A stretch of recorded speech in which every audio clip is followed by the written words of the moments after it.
ばく道は窓空と Sa mundong ito, mayroong 9 na uri ng nilalang na magkasamang namumuhay, ang mga Dragonoot, Elf, Onifolk, Dwarf, Demonkin, Dark Elf, Centaur, Beastfolk, at mga tao. Sa pagsisimula ng ating kwento, nagsimulang maglakbay ang ating bida bilang isang adventurer, dala ang layuning mabigyan ng mas maginhawang buhay ang kanyang pamilya.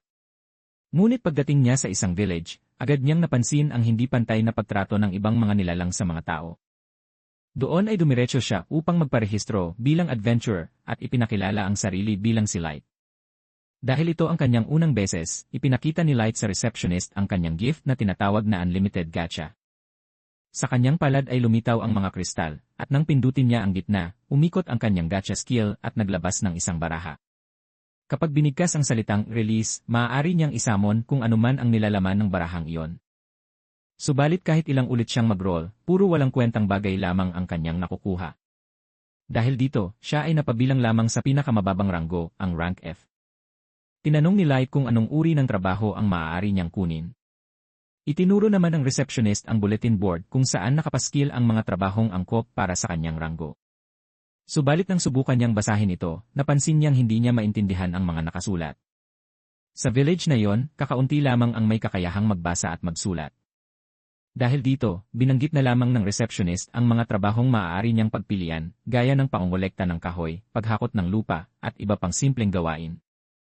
Sa mga sumunod na araw, buong pusong nagsumikap si Light sa kanyang mga trabaho upang kumita ng pera. Bagamat mabibigat at nakakapagod ang mga gawain, kakaunti lamang ang kanyang kinikita, sapat lang upang makaupa ng isang kwarto para sa isang gabi. Ngunit hindi nagtagal, agad na sinalubong si Light ng kamalasan nang makasalubong niya si Wolf, isang aroganteng adventurer. Ipinagpilitan ni Wolf na nadumihan daw ni Light ang kanyang damit, at dahil dito ay pinilit niya itong magbayad. Sinubukan ni Light na magmakaawa at ipaliwanag ang kanyang panig, ngunit tinadyakan lamang siya ni Wolf at walang awang kinuha ang pouch na naglalaman ng lahat ng kanyang pera. Hindi inaasahan ni Light na may isang elf na lalapit at mag-aalok na tulungan siya. Nang makita ng elf ang takot at panghihina sa mukha ni Light, marahan niya itong niyakap upang ipadama na ligtas na siya at wala nang dapat ikatakot. Ipinaliwanag ni Garu the Wolf na ang kanilang samahan ay kumakatawan sa 9 na races na nilikha ng goddess. Isa-isa ring nagpakilala ang mga kasapi ng grupo, si Sasha na isang elf, Dragon na isang Dragonoot, Diablo na mula sa lahing Demonkin, Oboro na isang Onifolk, Naano na isang Dwarf, Sean na isang Dark Elf, at Santor na isang Centaur. Dahil ang tanging kulang na lamang sa grupo ay isang human, kinumbinsi nilang sumali si Light. Ipinaliwanag nila na ang layunin ng Concord of Tribes ay wakasan ang diskriminasyon sa pagitan ng mga lahi at itaguyod ang katarungan at pagkakapantay-pantay para sa lahat. Napuno ng galak si Light nang malaman niyang kailangan siya ng grupo. Taos-puso siyang nagpasalamat dahil tinanggap siya bilang bagong kasapi ng Concord of Tribes. Sa mga sumunod na pangyayari, nakasama na ni Light ang kanyang mga kagrupo sa iba't ibang misyon. Gayunpaman, dahil mas mahina siya kumpara sa kanila, madalas siyang tulungan at iligtas ng kanyang mga kasamahan. Kitang-kita kung paano siya iniingatan at pinoprotektahan ng grupo, lalo na ngayon na nasa loob sila ng Abyss, ang pinakamalaki at pinakamapanganib na dungeon na kilala sa buong mundo. Habang abala si Light sa paghahanda ng tsaa, nagulat siya nang biglang sabihin ng kanyang mga kasamahan na tatanggalin na siya sa kanilang party. Labis ang kanyang pagkagulat at hindi makapaniwala sa narinig, sa isang iglap, tila nagbago ang ugali ng mga miyembro ng Concord of Tribes.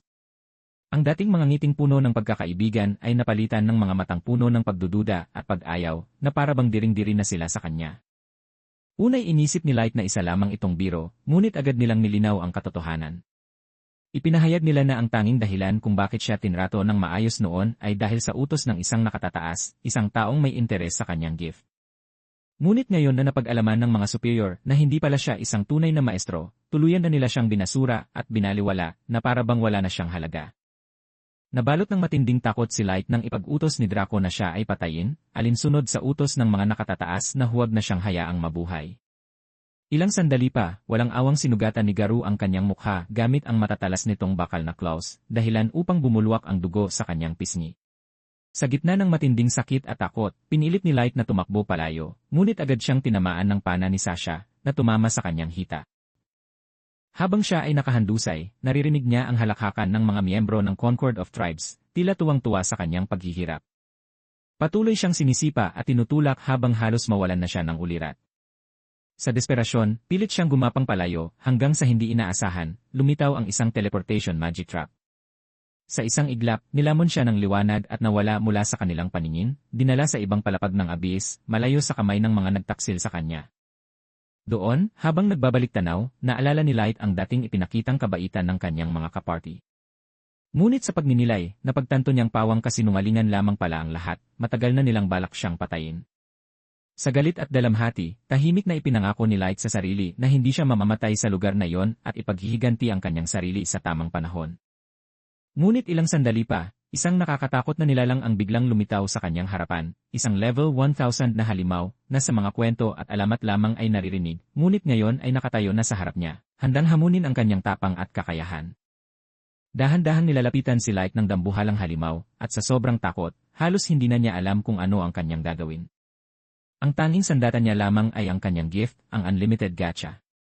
Sa labis na desperasyon, pinagsama ni Light ang lahat ng kanyang lakas at tapang, at buong puso niyang ibinuhos ang kapangyarihan ng kanyang gift upang makapagsamon at harapin ang halimaw.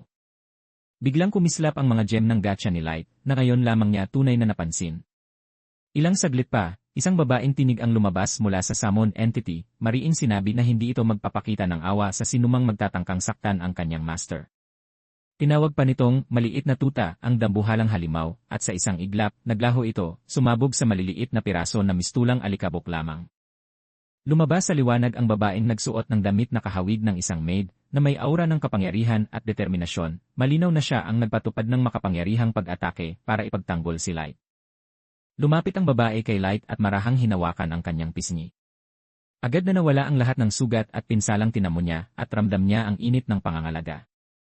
Tuwang-tuwa ang maid nang malaman nito ang pangalan ng bida at paulit-ulit niya itong tinawag na Master Light habang mariing binigkas ng babae ang kanyang panunumpa, parang isang maid of honor na handang ialay ang buhay upang protektahan ang kanyang master.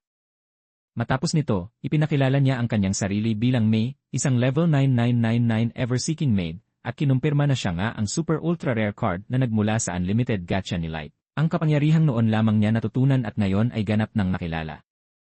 Bagamat nagulat si Light at sinabi na imposible yon, dahil sa mga nakaraang role ay puro walang kwentang item lamang ang kanyang nakukuha mula sa gacha. Ginamit ni May ang kanyang appraisal skill upang masuri at maunawaan ang tunay na kakayahan ng unlimited gacha ni Light. Sa tulong nito, nalaman nila ang potensyal at kapangyarihang nakatago sa kanyang gift na noon ay hindi pa niya lubos na naipapakita. Ipinaliwanag ni May na ang unlimited gacha ni Light ay may walang hangganang kakayahan, at ang posibilidad o rarity ng mga card ay nakadepende sa kapal ng mana sa paligid. Ipinakita niya ang mga ranggo ng card, error, normal, rare, S-rare, SS rare, SSS rare, ultra rare, super ultra rare, at ang pinakamataas, ang extra. Dahil sila ay nasa pinakailalim ng abyss, kung saan napakakapal ng mana, mataas ang posibilidad na makasamon si Light ng mga card na may napakataas na ranggo, na nagbibigay sa kanya ng potensyal na maging napakalakas sa mundong ito. Bagamat pinuri ni May ang tapang ni Light sa pag-abot sa ganoong kalalim na bahagi ng abyss, agad namang ibinunyag ni Light ang masakit na katotohanan tungkol sa ginawa sa kanya ng dating mga kaparty. Habang inaalala niya ang paglinlang, pananakit, at pagtataksil na kanyang naranasan, muling bumuhos ang kanyang mga luha. Mahigpit siyang yakap ni May, at sa malamig ngunit mariing tinig ay nangako siyang ipaghihiganti ang sinapit ng kanyang master. Gayunman, mahinahon siyang pinigilan ni Light at ipinaliwanag na nais niyang siya mismo ang humarap sa mga traidor, gamit ang sarili niyang lakas, bilang patunay ng kanyang muling pagbangon. Sa paggalang sa kanyang desisyon, lumuhod si May sa harapan niya at buong puso niyang sinabi, "Naniniwala ako sa iyo, Master Light. Ipagkakaloob ko ang lahat upang tulungan kang maabot ang iyong hustisya." Nagpasalamat si Light sa kabutihan at katapatan ni May dahil dito, nagpasya siyang gamitin muli ang kanyang unlimited gacha sa loob ng abyss upang magtayo ng isang kaharian sa kailaliman ng abyss, isang lugar kung saan magsisimula siyang magbukas ng daan tungo sa kanyang matinding paghihiganti. 乾く道は窓空と 3 taon na ang lumipas. Sa isang grand palace na matatagpuan sa pinakailalim ng abyss, muli nating nasaksihan ang ating bida, kasama si May. Pagdating nila, agad silang sinalubong ng mga maid na sabay-sabay na yumuko at bumati, sabay tawag kay Light ng, "Welcome back, Master." Kitang-kita sa mga ngiti at kilos ng mga maid ang kanilang paghanga at labis na tuwa sa pagbabalik ng kanilang minamahal na Master. Naglalakad si Light sa isang pamayanang siya mismo ang namumuno. Habang naglalakad, magalang siyang binabati ng mga mamamayan at tinatawag na Master bilang tanda ng kanilang paggalang. Sa kanilang paglalakad, napag-usapan nila ni Mei na sa loob ng 3 taon, patuloy na lumalaki ang populasyon ng kanilang nasasakupan, kaya't napapanahon na upang muling repasuhin at ayusin ang kabuuang sistema ng kanilang pamahalaan. Kasunod nito ay ang pag-uusap tungkol sa quartet na nagmula sa summon cards ni Light. Una ay si Aoyuki, isang super ultra rare tamer na may level 9999, na kasalukuyang nagsusuri at gumagawa ng detalyadong mapa sa upper perimeter ng Abyss. Sunod naman ay si Ellie, isang SUR Witch level 9999, na abala sa paglikha at pag-eksperimento ng mga bagong uri ng mahika batay sa mga plano ni Light. Pangatlo ay si Nazuna, isang SUR Knight level 9999, na responsable sa pagbabantay sa paligid ng kastilyo at kilala sa kanyang husay sa close combat. Pagbalik sa palasyo, sinalubong ni Jack si Light, isang UR card holder na may level 7777. Matapos ang maikling bati, magkasama silang nagtungo sa training grounds upang magsanay. Pag-umpisa pa lamang ng kanilang sparring, agad nakapunto si Light, tinamaan si Jack ng isang malakas na suntok sa tiyan na nagpaatras dito. Sa biro ni Jack, sinabi niya, buti na lang at isa akong barricade. Kung hindi, baka patay na ako sa lakas ng suntok mo, Master Light. Pagkatapos nito, sabay silang sumugod at muling nagsalpukan ng kamao, at sa bawat palitan ng atake, kapansin-pansing lalo pang lumalakas at pinapabuti ni Light ang kanyang kapangyarihan. Samantala, sa kabilang bahagi ng palasyo, makikita ang masigla at palakaibigang si Nazuna na masigasig na nagpapatrolya sa paligid. Habang nag-ikot, nilapitan siya ng 4 na maid na masayang bumati, at buong paghanga siyang pinuri dahil sa kanyang kasipagan at dedikasyon sa trabaho. Ngunit makalipas ang ilang sandali, bahagyang nag-iba ang tono ng kanilang usapan nang maglapit ang mga maid at humiling ng isang pabor kay Nazuna, ang silipin ang isang lugar na mahigpit na ipinagbabawal sa kanila. Sa kabila ng kanilang mga inosenteng ngiti, kapansin-pansin ang kahina-hinalang kislap sa kanilang mga mata, na tila may tinatagong pakay sa kanilang hinihiling. Maya-maya, kumatok si Nazuna sa isang silid, at pagbukas ng pinto ay bumungad sa kanya si Mei. Doon niya nalaman na ang tinutukoy na off-limits area ng mga maid ay walang iba kundi kwarto mismo ni Light. Maingat na ipinaliwanag ni Mei na yon ay isang secure area na tanging si Light lamang ang may pahintulot na pumasok. Nang balak na sana niyang paalisin si Nazuna, bigla itong nagtanong, anong ginagawa mo sa kwarto ng master? Agad nagpalusot si Mei, gamit ang maid's code, na dapat daw silang may ginagawa kahit wala ang kanilang master. Habang pilit niyang pinapakalma ang sitwasyon, pasimpleng pumasok si Nazuna sa loob ng kwarto, at doon niya napansin ang kama ni Light kung saan tila may gumulong-gulong at sumisipa-sipa habang mahigpit na yakap ang unan at inaamoy ito.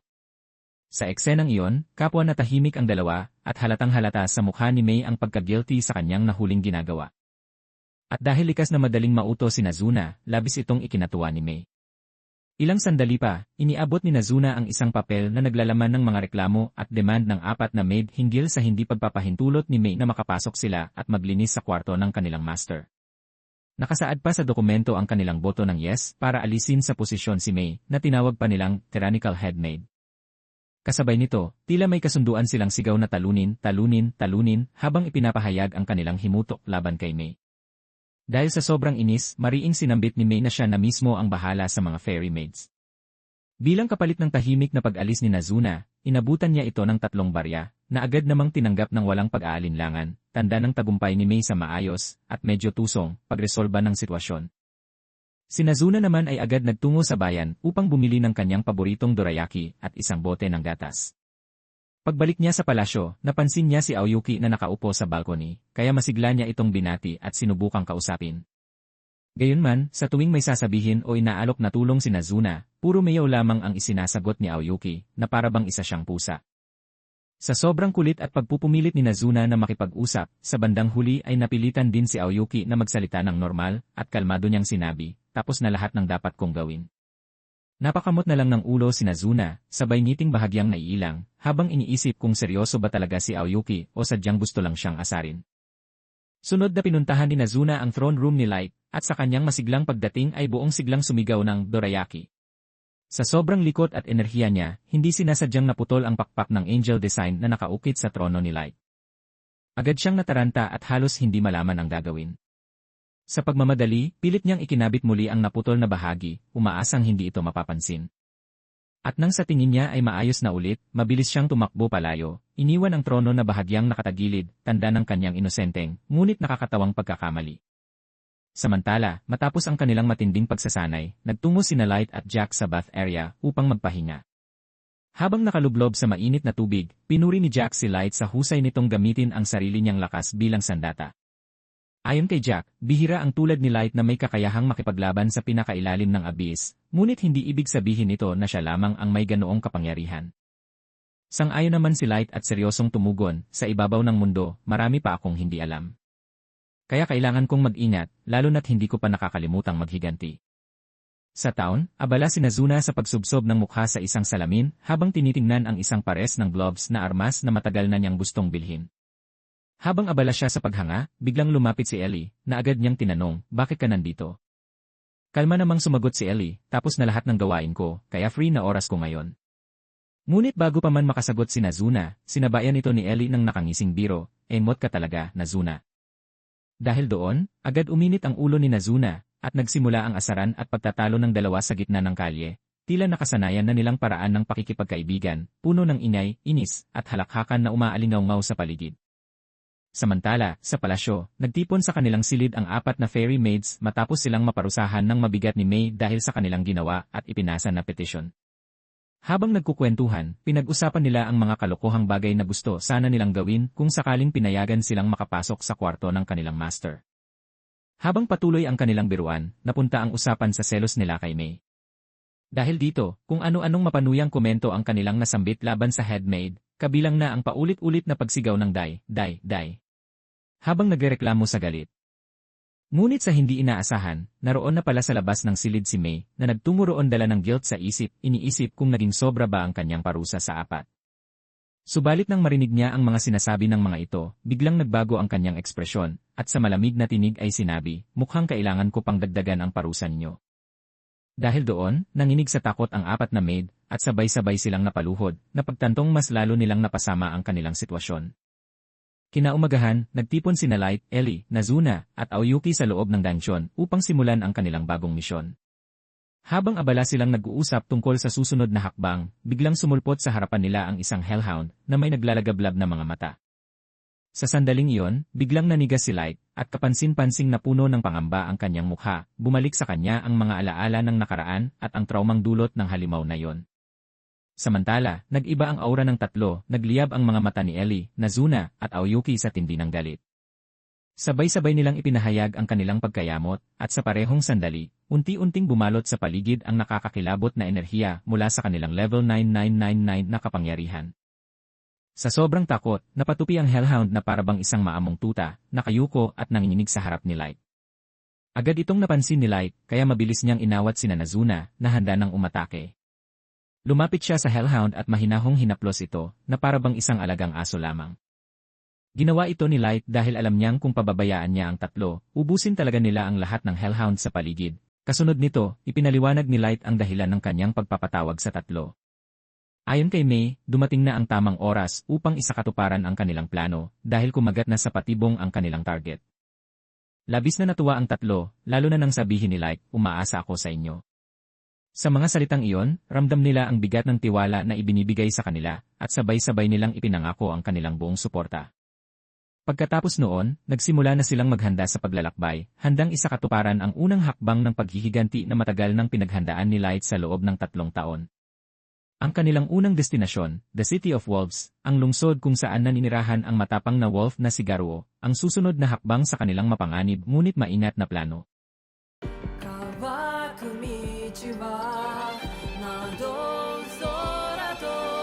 Makikita natin si Garo sa City of Wolves, kung saan pinagkakaguluhan siya ng mga beast folks na parang isang sikat na celebrity. Pero kahit ganoon, halata pa rin na hindi nagbago ang masamang tingin nila sa mga tao. Sa isang bar, patuloy na pinupuri si Garo ng kanyang mga kasama. Halatang umaasenso na siya sa buhay, kaya't nililibre niya ang kanyang mga alalay, mga taong labis na humahanga sa kanya dahil alam nilang galing din siya sa hirap.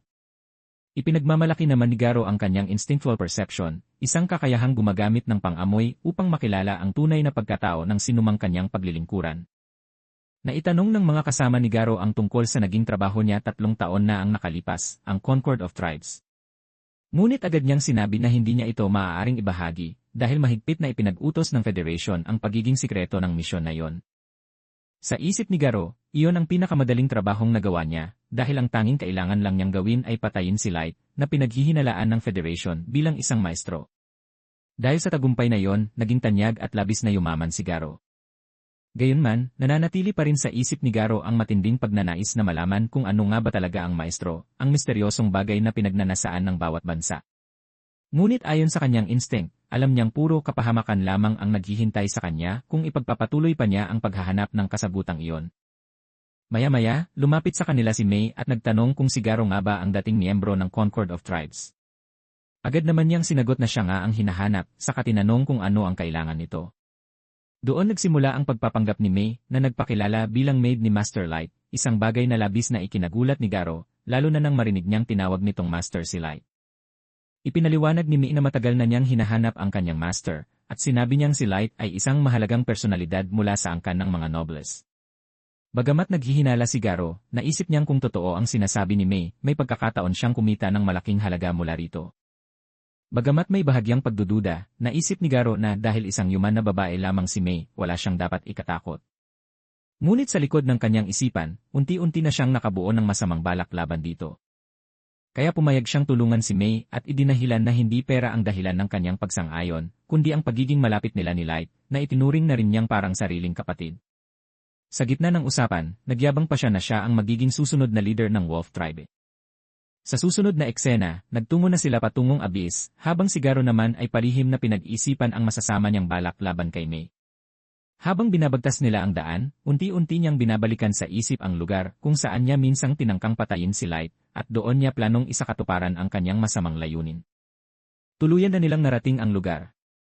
Habang nagdadalamhati si May, lihim na hinarangan ni Garo at ng kanyang mga alalay ang tanging exit upang maisakatuparan ang kanilang masamang plano.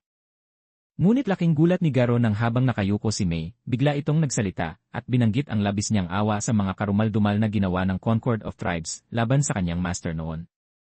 Agad na tumalon pa atras si Garo at pasigaw na tinanong kung sino talaga si May at para kanino siya nagtatrabaho. Nanlilisik sa galit ang mga mata ni May nang biglang dumating si Master Light upang pigilan siya.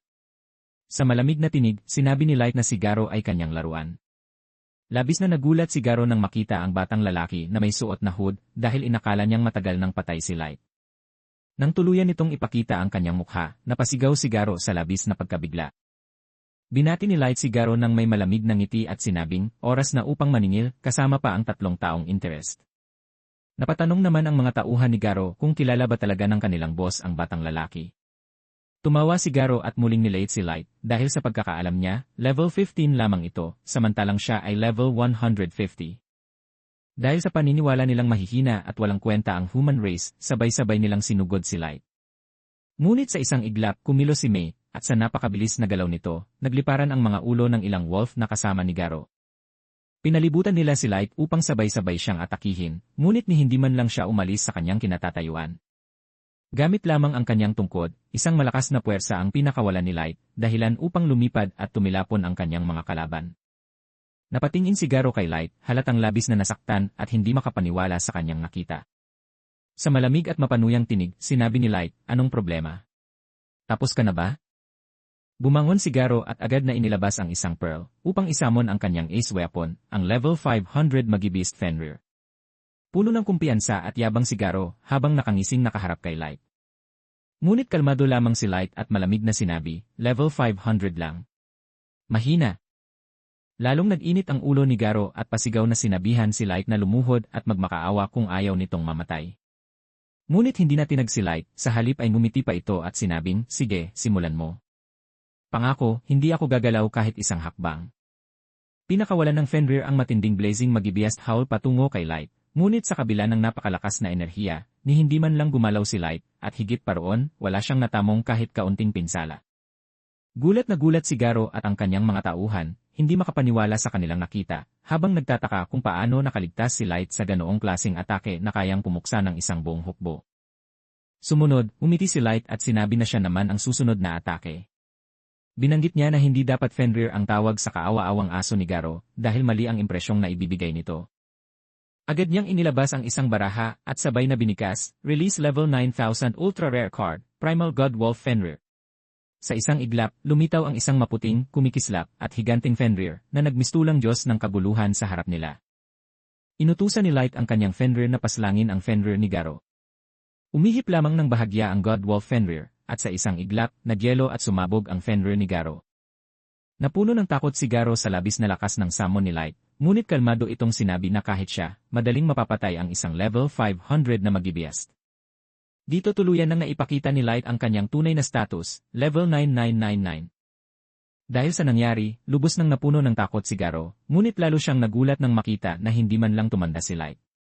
Ipinaliwanag ni Light na gamit niya ang Bracelet of Youth upang manatiling bata, dahil ayaw niyang makalimutan ang sakit, galit, at kawalang pag-asa na naranasan niya noon. Tuluyan nang nawala ng pag-asa si Garo dahil sa ipinakitang labis na lakas ni Light at alam niyang mamamatay na siya sa sandaling iyon. Kaya ang naiisip niya ay magmakaawa kay Light at humingi ng tawad. Nagpakumbaba siya at idinahilan na pinilit lamang siya ng Federation at ng kanyang mga tauhan na gawin ang masasamang bagay kay Light, isang dahilan na ikinagalit at ikinainis ng kanyang mga kasama dahil malinaw sa kanila na hindi iyon ang totoo.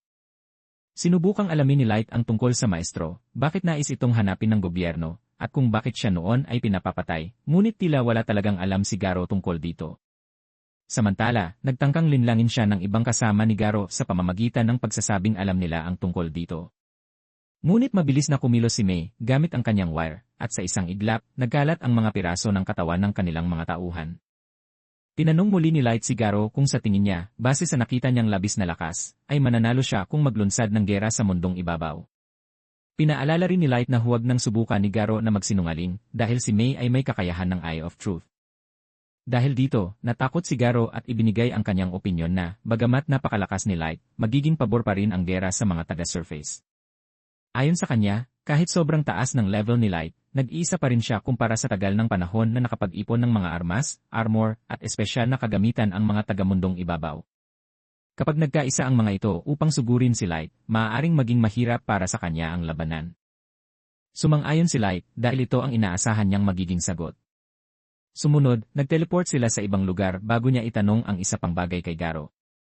Pagdilat ni Garo, lumaki ang kanyang mga mata sa nakita, ang throne room ni Light, punong-puno ng kanyang mga alagad. Dahan-dahang lumakad si Light papaupo sa kanyang trono, habang ang mga alagad ay nakayuko bilang tanda ng paggalang. Sunod, ipinag-utos niya sa kanyang napakaraming tauhan na ipakita ang kanilang mga status, upang higit na maipakita ang kapangyarihan at organisasyon sa ilalim ng kanyang pamumuno. Ipinakita ni Light ang level ng kanyang mga summon, 9,000, 8,000, 6,000, 5,000, 7,777, 1,500, 3,000, at ang pinakamataas, ang quartet na level 9,000, 900 at 999. Sinabi niya na ito ang puwersang naipon niya sa loob ng 3 taon. Muli niyang tinanong si Garo kung sa tingin niya, mas malaking sansa ba silang manalo kung maglulunsad siya ng gera laban sa mga taga-mundong ibabaw. Si Garo naman ay tila nawala na sa sarili, namumutla sa takot sa kanyang nasaksihan, isang damdamin na ikinatuwa naman ni Light, dahil alam niyang napuno si Garo ng takot at kawalang pag-asa, mas malala pa kaysa sa kamatayan. Sa isip ni Garo, sila ang dahilan kung bakit napabayaang maging isang halimaw si Light, na kayang tapusin ang mundo sa isang iglap lamang. Tinawag niya si Light na Lord of Destruction, at tinanong kung ninanais ba nitong maging isang god. Sinabi ni Light na alam niyang may itinatagong katotohanan sa kanya si Garo, isang bagay na maaaring tama o kasuklam-suklam. Ngunit ito ang magdidikta kung siya ay magiging isang god na hindi makasarili o isang demonyong monarch. Gamit ang kanyang gift, may kakayahan siyang magbigay ng blessing at swerte, o kamatayan at kawalang pag-asa sa lahat. Inihayag ni Light ang pagsisimula ng kanilang martsa palabas ng abyss patungong mundong ibabaw, isang paglisan mula sa kadiliman at paglakad patungo sa liwanag.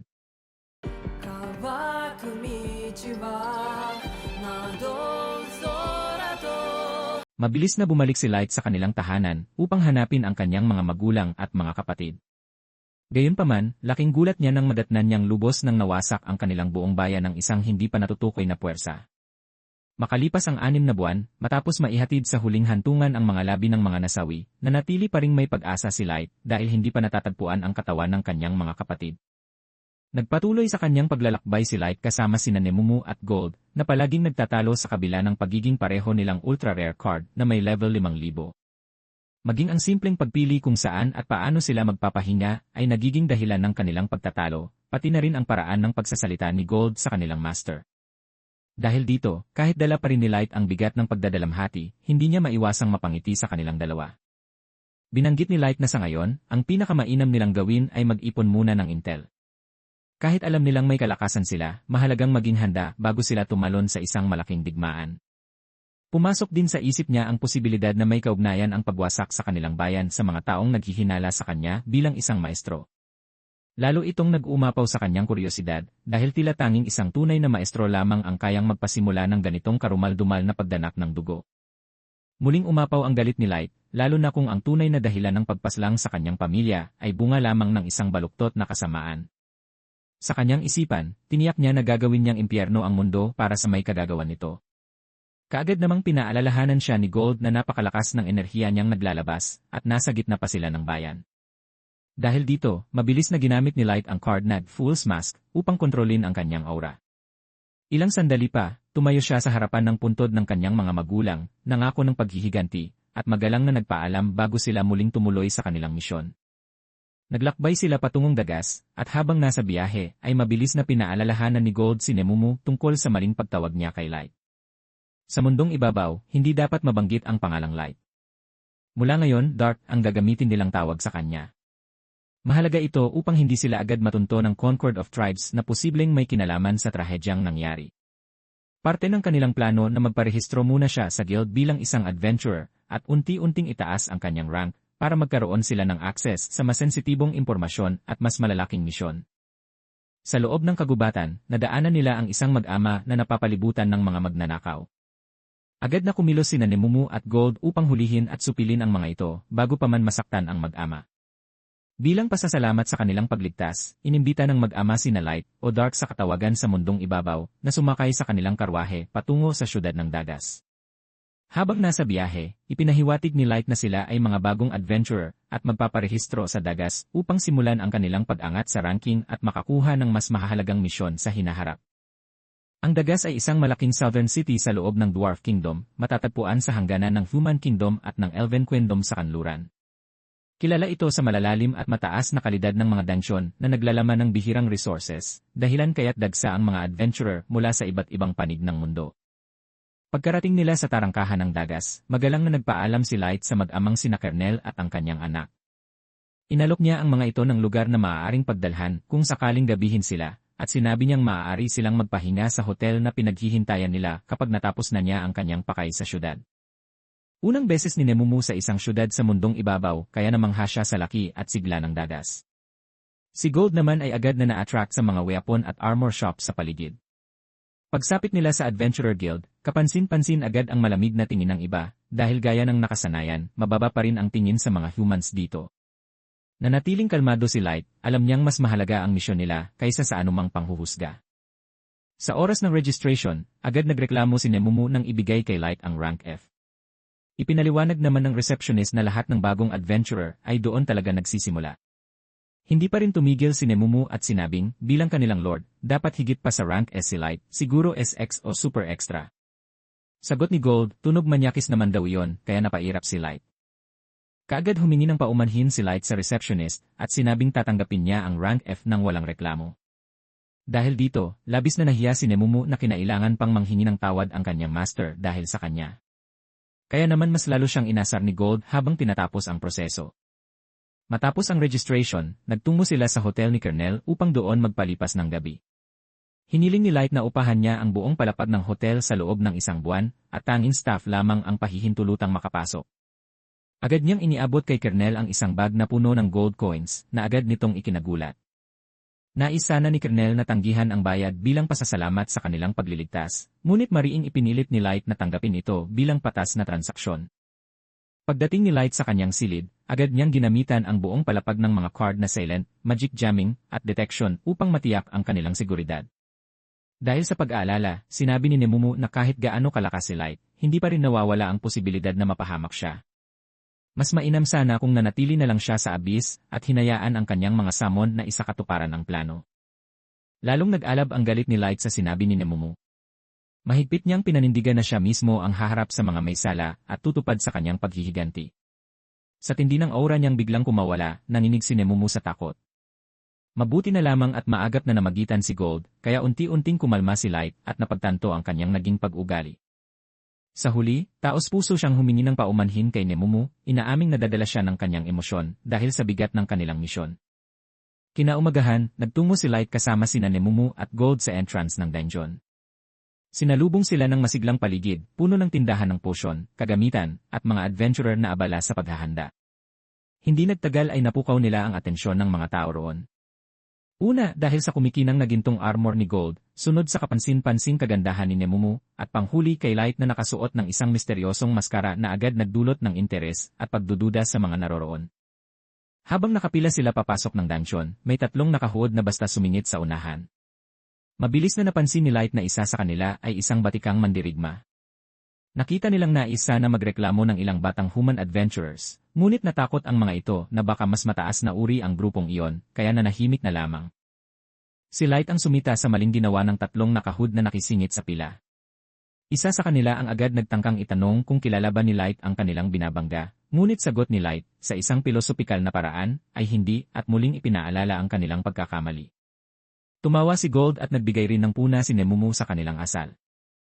Lalo namang nainis ang nakaberdeng hood at ininsulto ang mga humans, sabay sabi na wala silang karapatang kausapin siya. Halos bunutin niya ang malaking nakabalot na espada sa kanyang likod, ngunit pinigilan siya ng kasama, sinasabing huwag na gumawa ng eksena. Sa huli, umalis ang grupo mula sa pila, ngunit hindi nila napigilan ang pagtawag at panlalait sa mga humans bilang bottom feeders. Pinuri ng mga humans si Light dahil sa pagpapaalis sa mga nakahud at nagpasalamat din ang grupo ng mga batang humans sa kanya. Nagtanong ang mga bata kung ito ba ang unang pagpasok ni Light at ng kanyang grupo sa dungeon, napansin kasi nilang walang dalang gear o equipment si Light. Ipinaliwanag ng mga bata na normal iyon dahil sa laki ng dungeon at kadalasang nagka-camping ang mga adventurer doon.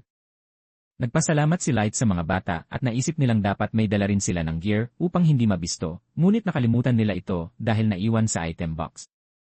Sunod, nakapasok na si Light, Nemumu, at Gold sa dungeon, at plano nilang aralin ng mabuti ang core nito upang malutas ang misteryo ng dungeon. Alam nilang magiging mahirap ang kanilang misyon, lalo na't kahit si Ellie ay nahihirapan dito. Nabanggit ni Light na ang dungeon ay puno ng mana, na lalong lumalakas habang mas lumalalim ang mga palapag. Ang kapangyarihang ito ay nagagamit upang makalikha ng iba't ibang bagay, mula sa mga halimaw at traps hanggang sa iba pang elemento, kaya naman ang dungeon ay may sariling mundo, isang mundong lubhang na iba sa mundong ibabaw. Narating nila ang palapag ng dungeon na napakaganda ng tanawin. Bilang paghahanda, ginamit ni Light ang kanyang mga cards na SSR Clairvoyance, SSR Conceal, at SSR Flight. Lumipad sila sa himpapawid upang magmatsyag sa loob ng dungeon, kaya naman muli napabilib sina Gold at Nemumu sa kapangyarihan ni Light. Sa kagubatang bahagi ng isang palapag sa dungeon, makikita ang kaninang nakahud na green na walang habas na pumapatay ng mga monster, galit pa rin sa nangyari kanina. Sinabi niyang siya ang pinakabatang elite warrior ng Elven Queendom's White Knights, si Keto, ang legendary hero na may dugo ng maestro. Muling inawat si Keto ng kanyang kasama, ang Dark Elf na si Yanaak, ngunit tinutukan lamang siya ng espada ni Keto habang nagsasalita. Sinisisi ang kanyang level na 1,500 dahil ayaw niyang tanggapin na kahit isang legendary hero tulad niya ay naabot na ang limit nito. Agad na sinabihan ni Keto si Yanaak na madaliin ang kanyang research upang umangat muli ang kanyang level. Nangako naman si Yanaak dahil sa kanilang alliance, ngunit may di maganda itong ngiti sa labi. Samantala, sa isip ni Keto, papatayin niya agad ang Dark Elf kapag nakuha na niya ang nais niyang level up. Pagkarating nila sa unang palapag habang lumilipad, napansin nila ang mga kabataang nakilala nila kanina sa entrance, pinalilibutan ng mga goblins. Nagawa naman ng mga bata na talunin ang mga goblins, ngunit nagulat sila nang biglang lumitaw si Light sa kanilang likuran. Yun pala, pinatay ni Light ang ahas na muntik ng matuklaw ang kasama nilang si Mia. Nagpasalamat muli ang mga kabataan kay Light, ngunit maya-maya ay nakaramdam sila ng puwersang papalapit. Nakita nila ang grupo ng mga Great Bush Wolves, na karaniwang hindi lumalabas sa kabubatan, na tumatakbo patungo sa kanila. Sinabi ni Light na hindi ito problema, at nagulat ang mga bata nang makita nilang tumakbo lang sa kanilang gilid ang mga wolves. Ngunit papalapit pa lang pala ang tunay na halimaw, at doon ay mas lalo silang natakot, isang higanteng quartzite mantis ang dumating.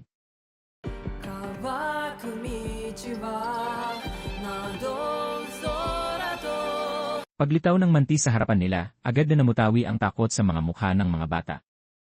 Mabilis na sinabi ng kanilang leader, kay Light na tulungan silang guluhin ang balanse ng halimaw, saka agad silang kumaripas ng takbo palayo.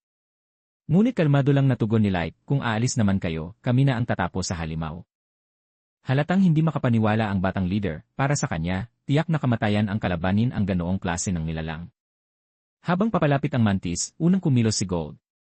Nagbanggaan ang kanilang mga atake, at nagsimula ang isang matinding bakbakan. Naglabas si Light ng isang card, Fire Arrow, at pinaulanan ng apoy ang mantis. Ngunit nireflect lang ng halimaw ang atake pabalik sa kanya. Nakaramdam ng matinding pag-aalala ang batang lalaki, habang ang kanyang kapatid naman ay tila namamangha sa kapangyarihan ni Light. Biglang natawa si Gold.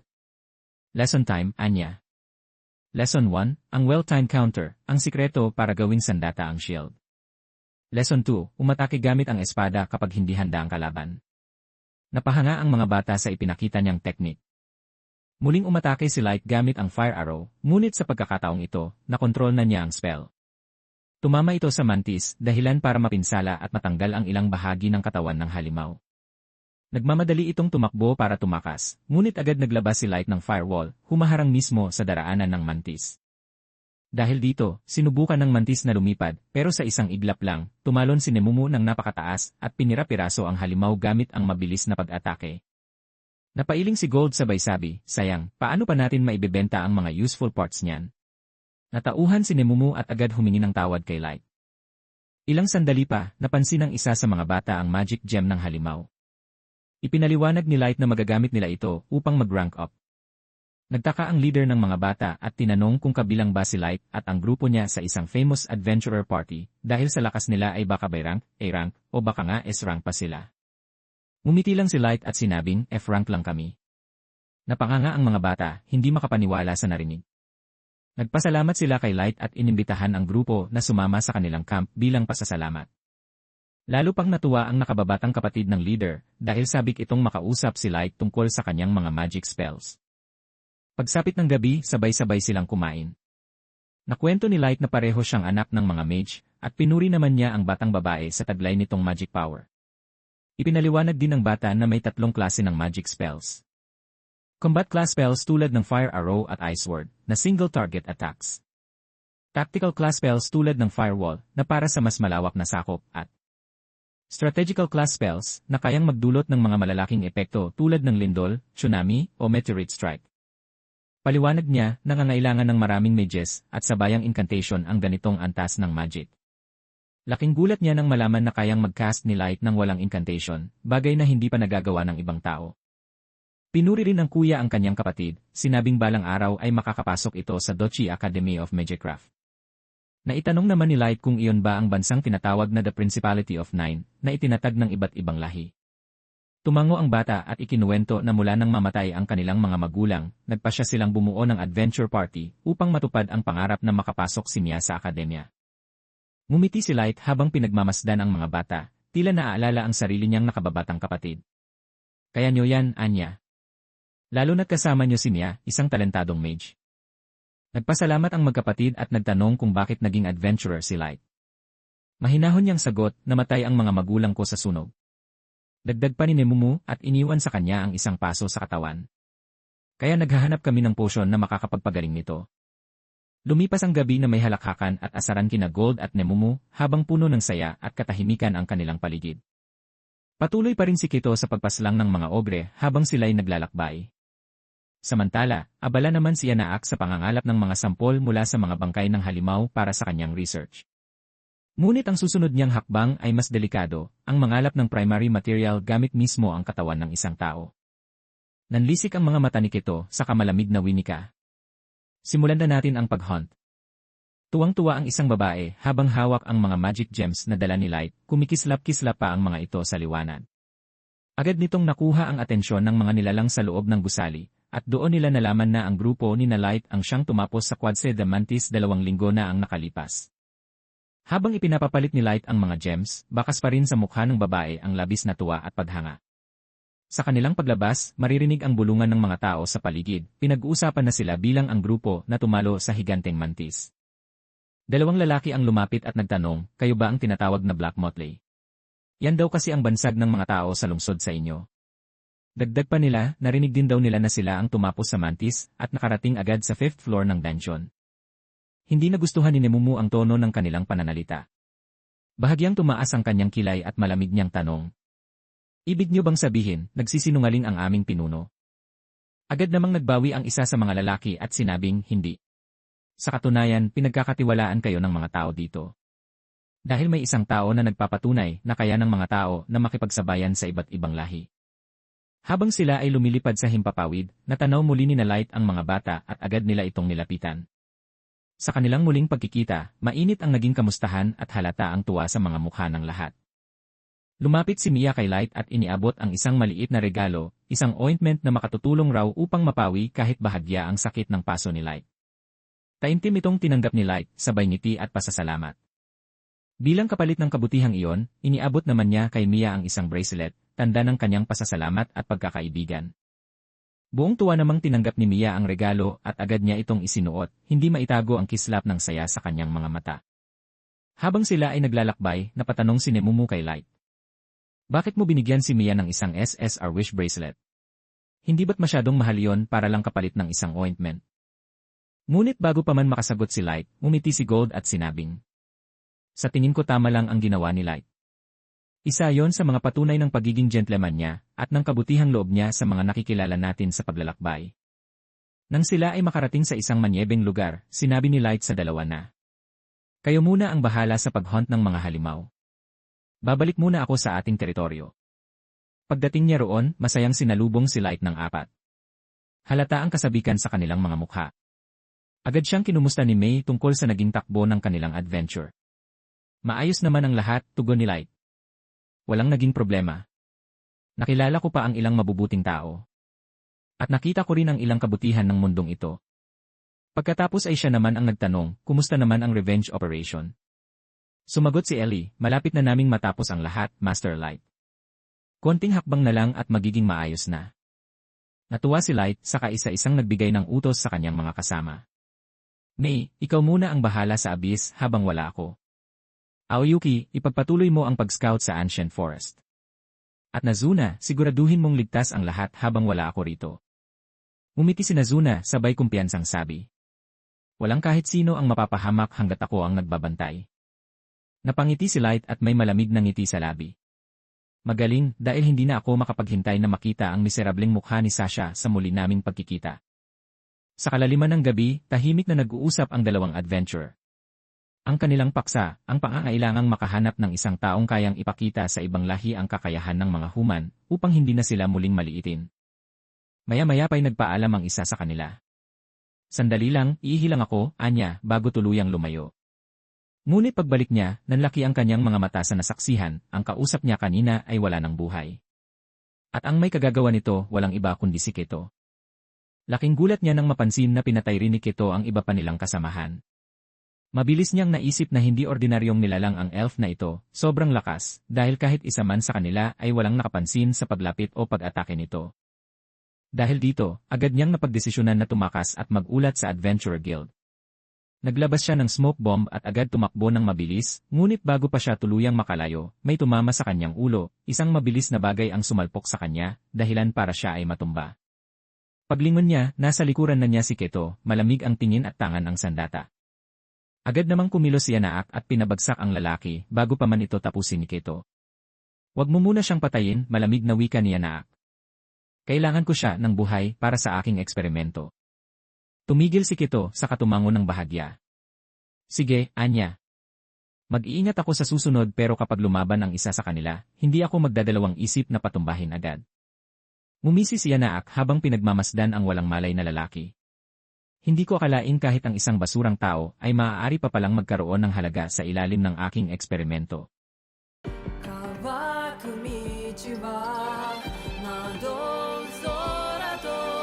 Muling nagreklamo si Nemumu dahil hindi niya matanggap ang bagong ranggo ni Light.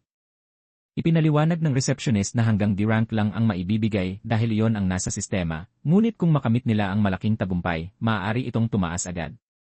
Habang iniisip ni Light kung anong tagumpay ang tinutukoy, tinitignan niya ang isang poster tungkol sa Adventurer Killer, isang mamamatay taong pumapatay ng mga human adventurers sa loob ng dungeon.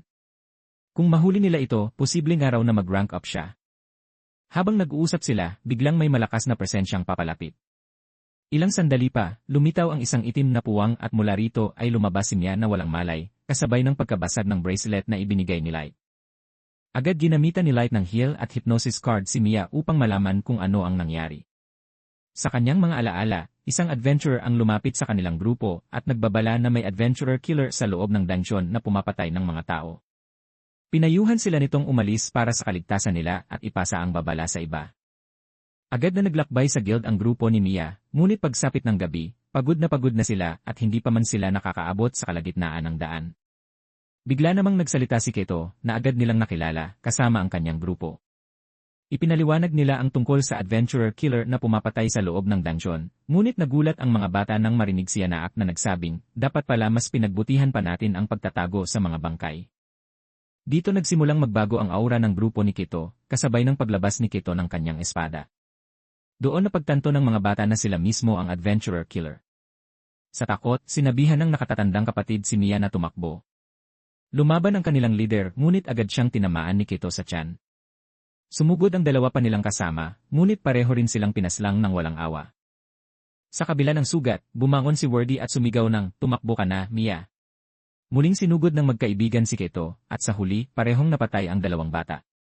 Nilapitan ni Keto si Mia, ngunit pinigilan siya ni Yanaak, sinabing huwag patayin ang bata dahil gagamitin niya ito sa kanyang eksperimento. Takot na takot si Mia habang muling sinigawan ng kanyang kuya na tumakbo na siya. Tuwang-tuwa si Yanaak nang malaman na buhay pa ang kuya ni Mia at sinabing isa itong prime specimen para sa kanyang pananaliksik. Nagkatitigan ang magkapatid, kahit ayaw ni Mia iwan ang kuya niya, tumakbo siya palayo dala ang luha at tapang. Sa huling lakas ng kanyang kuya, ginamit niya ang mga turo ni Gold, ang pagiging malikhain sa laban. Binato niya ang espada kay Keto, at nang iwasan ito, ginamit niya ang kalasag bilang sandata, dahilan para mapatumba si Keto. Natawa siya, ngunit lalo itong ikinagalit ni Keto kaya agad siyang umatake. Pinigilan siya ni Yanaak, sabay sabing habulin din si Mia, dahil kapag nakatakas ito, malalantad silang tunay na pumapatay ng mga adventurer. Habang tumatakbo si Mia, biglang may humarang sa kanyang harapan, at sa isang iglap, nasa likuran na niya si Keto. Lumikha ito ng maraming grandiose, mga nagliliwanag na blades na umiikot sa paligid niya. Habang papalapit si Keto, mabilis namang lumikha si Mia ng mga ice sword at pinakawalan ito patungo kay Keto, ngunit madali lamang iyong nawasak ng lalaki. Muling tumakbo si Mia, ngunit sa isang mabilis na galaw, pinatumba siya ni Keto. Dito sinabi ni Mia na hindi ka isang legendary hero. Isa ka lang buli na nananakit ng mahihina. Tila tumama ito kay Keto, at biglang sumagi sa kanyang isipan ang mga panahong sinasabi rin sa kanya yon ng mga tao sa paligid niya, na umaasa lamang siya sa kanilang captain, at naabot na niya ang kanyang level limit. Sa sobrang galit, tuluyang nagwala si Keto at umatake gamit ang kanyang grandiose. Habang napupuno ng takot ang mukha ni Mia, paulit-ulit niyang sinasabi sa kanyang isipan na hindi siya pwedeng mamatay, dahil sinakripisyo ng kanyang mga kaibigan at ng kuya niya ang kanilang buhay upang mailigtas siya. Kailangan niyang maiparating agad kay Light, o mas kilala bilang Mr. Dark sa mundong ibabaw, ang nangyari. Sa sandaling yon, biglang nag-activate ang bracelet na ibinigay ni Light, senyales na may nangyaring hindi pangkaraniwan. Nang malaman ito ni Light, agad niyang inutos sa mga kasamahan na umalis na sila papunta sa dungeon. Mabuti na lang at hindi pa tuluyang nawawala ang buhay ng kuya ni Mia. Napalingon si Keto sa paligid nang hindi na niya makita si Mia, at tumaas ang boses niya Naak nang malaman na nakatakas siya. Nag-aalala siyang kapag nalaman ng guild ang ginawa, maaaring makarating pa ito sa Elven Quendom. Nagsimulang mangamba si Keto dahil paniguradong hahanapin sila ng White Knight at ng Infernal Captain nito na may level 3,000 at 2,000. Hindi na niya alam ang gagawin, kaya ipinaliwanag niya Naak na kailangan lang nilang tapusin ang research. Kapag natapos, tataas daw ang kanyang level at malulutas ang lahat ng problema. Sumang-ayon si Keto at napangiti. Bago pa sila tuluyang umalis, biglang lumitaw si Light at mariing sinabi na walang aalis. Bitbit ni Gold si Elio, ang kuya ni Mia, at inulat niyang buhay pa ito. Agad na ginamitan ni Light ng pagpapagaling si Elio, at sinimulan niyang tanungin kung bakit ginawa sa mga bata ang ganoong kalupitan. Nagsisikap ang mga ito na mabuhay ng tapat at suportahan si Mia para sa kanyang pangarap. Mariin na sinabi ni Light na pagbabayaran nila ang ginawa nila. Nagulat si Keto at Yanaak nang sabihin ni Light na kinuha niya sa ilalim ng kanyang proteksyon ang babaeng hinahabol nila at hindi niya ibubunyag sa guild ang tungkol sa insidente, ngunit sinabing hindi dapat silang mag-alala dahil siya mismo ang maghahatid ng katarungan. Humalakhak si Keto sa tuwa at sinabi na ang kailangan na lang niya ay patayin si Light at ang mga bata. Tumugon si Light na hindi niya hahayaang lumabas ang kanilang krimen sa guild dahil siya mismo ang magpaparusa. Pipilitin niyang magdusa ang mga ito hanggang magmakaawa sila sa kamatayan. Galit na galit si Light at itinakwil sa pangalan niya na mangyayari ang lahat ng kanyang sinasabi. Nagsimula nang umatake si Keto, ngunit madali lang siyang napigilan ni Light. Ilang ulit pa niyang hinampa si Light ng buong lakas, pero tila walang epekto ang mga atake nito. Bumuntong hininga si Light, saka madali niyang napaatras si Keto gamit ang isang simpleng galaw at isang malakas na atake sa sikmura gamit ang kanyang staff. May halong pang-aasar na sinabi ni Light, "Galingan mo naman, baka mapatay kita nang hindi ko sinasadya, Mr. Taogai." Dahil sa inis, agad na pinalabas ni Keto ang mga Grandiose at inatake si Light. Sa bawat pag-iwas nito, makikita ang iba't ibang elemento ng Grandiose, may ice, kidlat, apoy, at bato. Ngunit kampanting sinabi ni Nemumu na hindi iyon problema para kay Light. Samantala, labis na naguguluhan si Yanaak sa kanyang nakikita. Hindi siya makapaniwala na isang human ang kayang makipagsabayan sa isang elf na gumagamit ng Phantasma-class weapon. Ilang sandali pa, naglabas ng sariling atake si Light, ang Ice Sword. Nagulat si Keto dahil wala man lang incantation na binigkas si Light. Sa bawat banggaan, madaling nadudurob ng mga Ice Sword ni Light ang Grandiose ni Keto. Kahit gumamit pa ito ng mga trick at umatake mula sa likuran, nabasa pa rin ni Light ang bawat galaw. Naiwang tulala sina Keto at Yanaak, habang pinagmamasdan ang kapangyarihan ni Light, ang kanyang mga Ice Sword ay tila nagiging barrier na pumoprotekta sa kanya. Hindi makapaniwala si Keto at pasigaw niyang sinabi, "Isa ba itong biro? Paanong ang isang feature legendary hero ay natatalo ng isang ordinaryong tao?" At sa tindi ng galit, sinigaw pa niya, "Ang maestro noong sinauna ay ipinagkaloob ng langit ang Grandiose." Nagulat si Light sa narinig, agad siyang napatingin kay Keto at mariing tinanong, "Binanggit mo ang salitang maestro, paano mo nalaman ang tungkol doon?" Umiti si Keto, sabay tumawa ng malakas at sagot niya, "Siyempre alam ko. Pinanganak akong may dugo ng isang maestro at tinatawag nila akong submaestro." Nag-iwan iyon ng malalim na katanungan kay Light, bagay na kitang-kita sa ekspresyon ng kanyang mukha. Hindi niya maipaliwanag kung paano nalaman ni Keto ang tungkol sa mga maestro, at lalo lamang itong nagpatindi ng kanyang pagdududa at pagkabahala.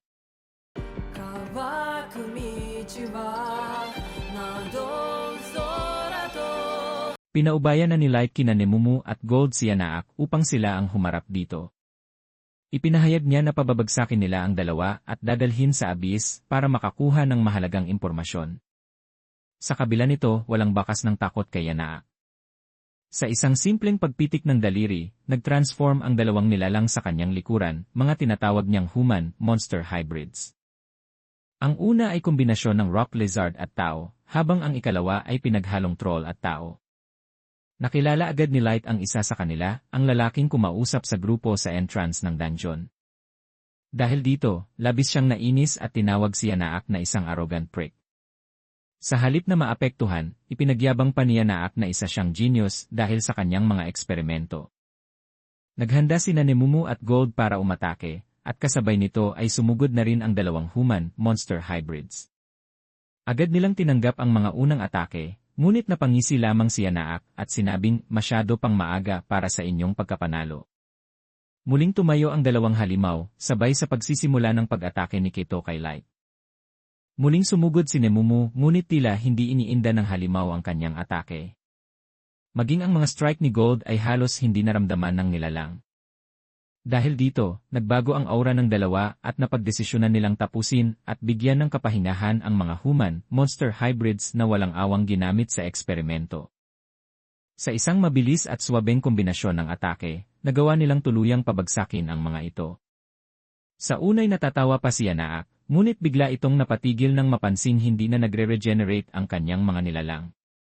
At bago pa siya tuluyang makabawi, ginamit ni Nemumu ang kanyang pinagbabawal na teknik, isang ataking dama ni Yanaak hanggang buto, dahilan para mamuti ang kanyang mga mata sa matinding sakit. Makikita ang matinding pagkatakot ni Keto sa pag-atake ni Light, ngunit agad itong napalitan ng inis nang maalala niya ang ngiti ng isang tao. Inipon niya ang Grandiose sa kanyang espada, dahilan para ito'y lumiwanag at humaba. Ginamit niya ito upang atakehin si Light, at sa pag-iwas ni Light, napansin niya na may iba't ibang uri ng magic na naka-enchant dito. Nagmistulang latigo ang espada, ngunit kahit ganoon, madali pa rin itong naiiwasan ni Light ng walang kahirap-hirap. Patuloy sa walang habas na pag-atake si Keto, at dahil sa sobrang gigil ay napasigaw siya ng, "Patay ka talaga pag natamaan ka ng atake ko." Dahil dito, tumayo si Light sa harapan niya at may halong pang-aasar na nagsabi, "Sige. Atakehin mo ako." Mas lalo itong nagpainit ng ulo ni Keto. Buong puwersa siyang umatake, ngunit laking gulat niya nang hindi man lang dumikit sa katawan ni Light ang kanyang ipinagmamalaking ultimate grandiose technique. Mas lalo pang nang asar si Light, sinabing, sige, ulitin mo lang. Atakehin mo ako ng atakehin. Lubos itong ikinainis ni Keto, kaya't patuloy niyang inulit ang mga pag-atake, ngunit wala pa ring epekto kay Light. Sa huli, binasag ni Light ang grandiose ni Keto, sinikmuraan siya, at sinipa sa mukha, dahilan upang mapatumba siya sa lupa. Mariin niyang sinabi, hindi pa kita papatayin, hanggat hindi ka nagmamakaawa para sa sariling kamatayan. Tuluyang nanghina si Keto.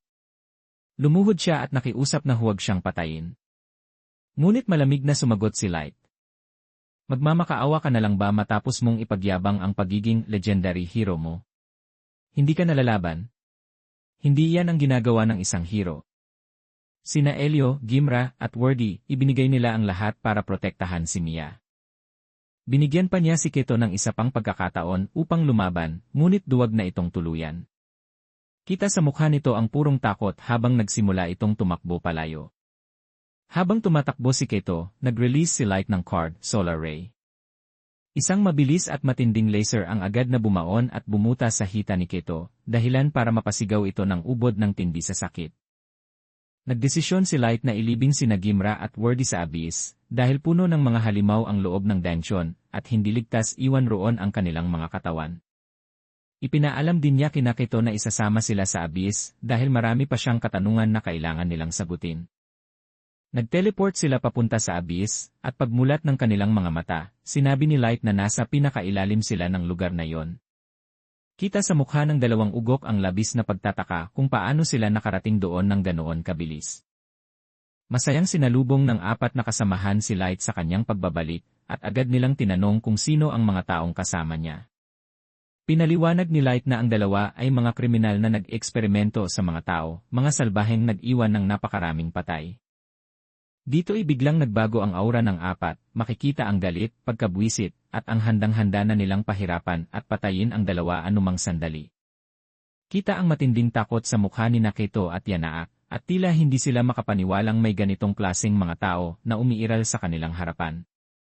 Agad namang pinakalma ni Light ang 4 na babae, at sumunod naman ang mga ito. Inutusan niya si Gold na i-heal si Elio, at sinabi kay Nemumu na samahan siya upang ilibing sina Gimra at Wordy.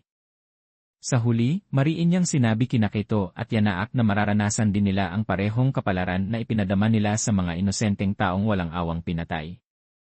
Sa silid ni Light, nagtanong si Mia kung nasaan na ang iba pa nilang kasamahan, sina Gimra at Wordy. Tahimik na inabot ni Light ang piraso ng buhok ng pumanaw na kaibigan nila. Nanlaki ang mga mata ni Mia, at agad siyang napahagulgol habang paulit-ulit na nagpapasalamat kay Light, ramdam na ramdam ang kirot ng pagkawala. Kinabukasan, tumaas ang rank ni Light sa C-class, kahit hindi niya nahuli ang adventurer killer. Ayon sa receptionist, sapat na ang mahahalagang impormasyon na naibigay niya tungkol sa kaso. Samantala, sa kwarto ni Light, nagpasalamat ang magkapatid para sa lahat ng kanyang ginawa. Ipinahayag nila na uwi na sila kinabukasan. Naitanong naman ni Light kung ano ang susunod nilang plano. Sagot ni Elio, magkikwit na sila sa pag-adventure. Dagdag pa niya, walang ibang kayang pumalit kina Gimra at Wordy dahil sila ang nagbigay sa kanya ng lakas habang nasa loob ng dungeon. Ganoon din ang nararamdaman ni Elio, hindi kayang pantayan ng iba ang sakripisyo ng dalawang kaibigan. Sa huli, tinanong ni Mia si Light kung muli ba nila itong makikita. Ngumiti si Light at tumugon, oo naman. Dito makikitang muli ng suot ni Mia ang kanyang wish bracelet, na tila simbolo na muli silang magkikita ni Light. Pagbalik ni Light sa abyss, agad niyang inusisa ang naging resulta ng kanilang investigasyon. Inabot ni May ang dokumentong naglalaman ng kumpletong findings, habang ipinaliwanag naman ni Ellie na ginamit niya ang kanyang Forbidden Magecraft upang silipin ang mga alaala ni Keto at Yanaak. Doon nila natuklasan na ang tinutukoy na submaestro ay isang general term para sa mga individual na may dugong may kaugnayan sa maestro, mga taong kilalang mas mabilis mag-level up kumpara sa ordinaryong adventurers. Dahil dito, napagpasyahan ni Light na ang tanging malinaw nilang lead ay ang captain ng White Knights. Ipinakita naman ni Ellie ang kasalukuyang kondisyon ni Keto at Yanaak. Nang makita ito, napagtanto ni Light na oras na upang tapusin ang dalawa. Ginamit niya ang SSR Dead Man's Banquet, at mula rito ay lumitaw ang mga tila kaluluwang halimaw na walang habas na nilapan ng buhay sina Kaito at Yanaak. Pagkatapos ng eksena, tinanong ni Light si Ellie tungkol sa estado ng kanilang plano. Sumagot si Ellie na handa na ang lahat, anumang oras ay maaari na nilang isagawa ang kanilang revenge plan laban kay Sasha. Nagsisimula ito sa pagdakip sa White Knights, na ang lahat ng kasalukuyang miyembro ay mga submaestro. Higit pa rito, ang vice captain ng grupo ay nagkataong engage kay Sasha. Dito na nagbigay ng utos si Light, mariin at walang pag-aatubili. Simulan na natin ang plano agad. Makikitang masayang nag-uusap sina Sasha at Sir Mikhael, habang tuwang-tuwa si Sasha sa pagkwento kung paano niya tinamaan ang binti ni Light gamit ang kanyang arrow.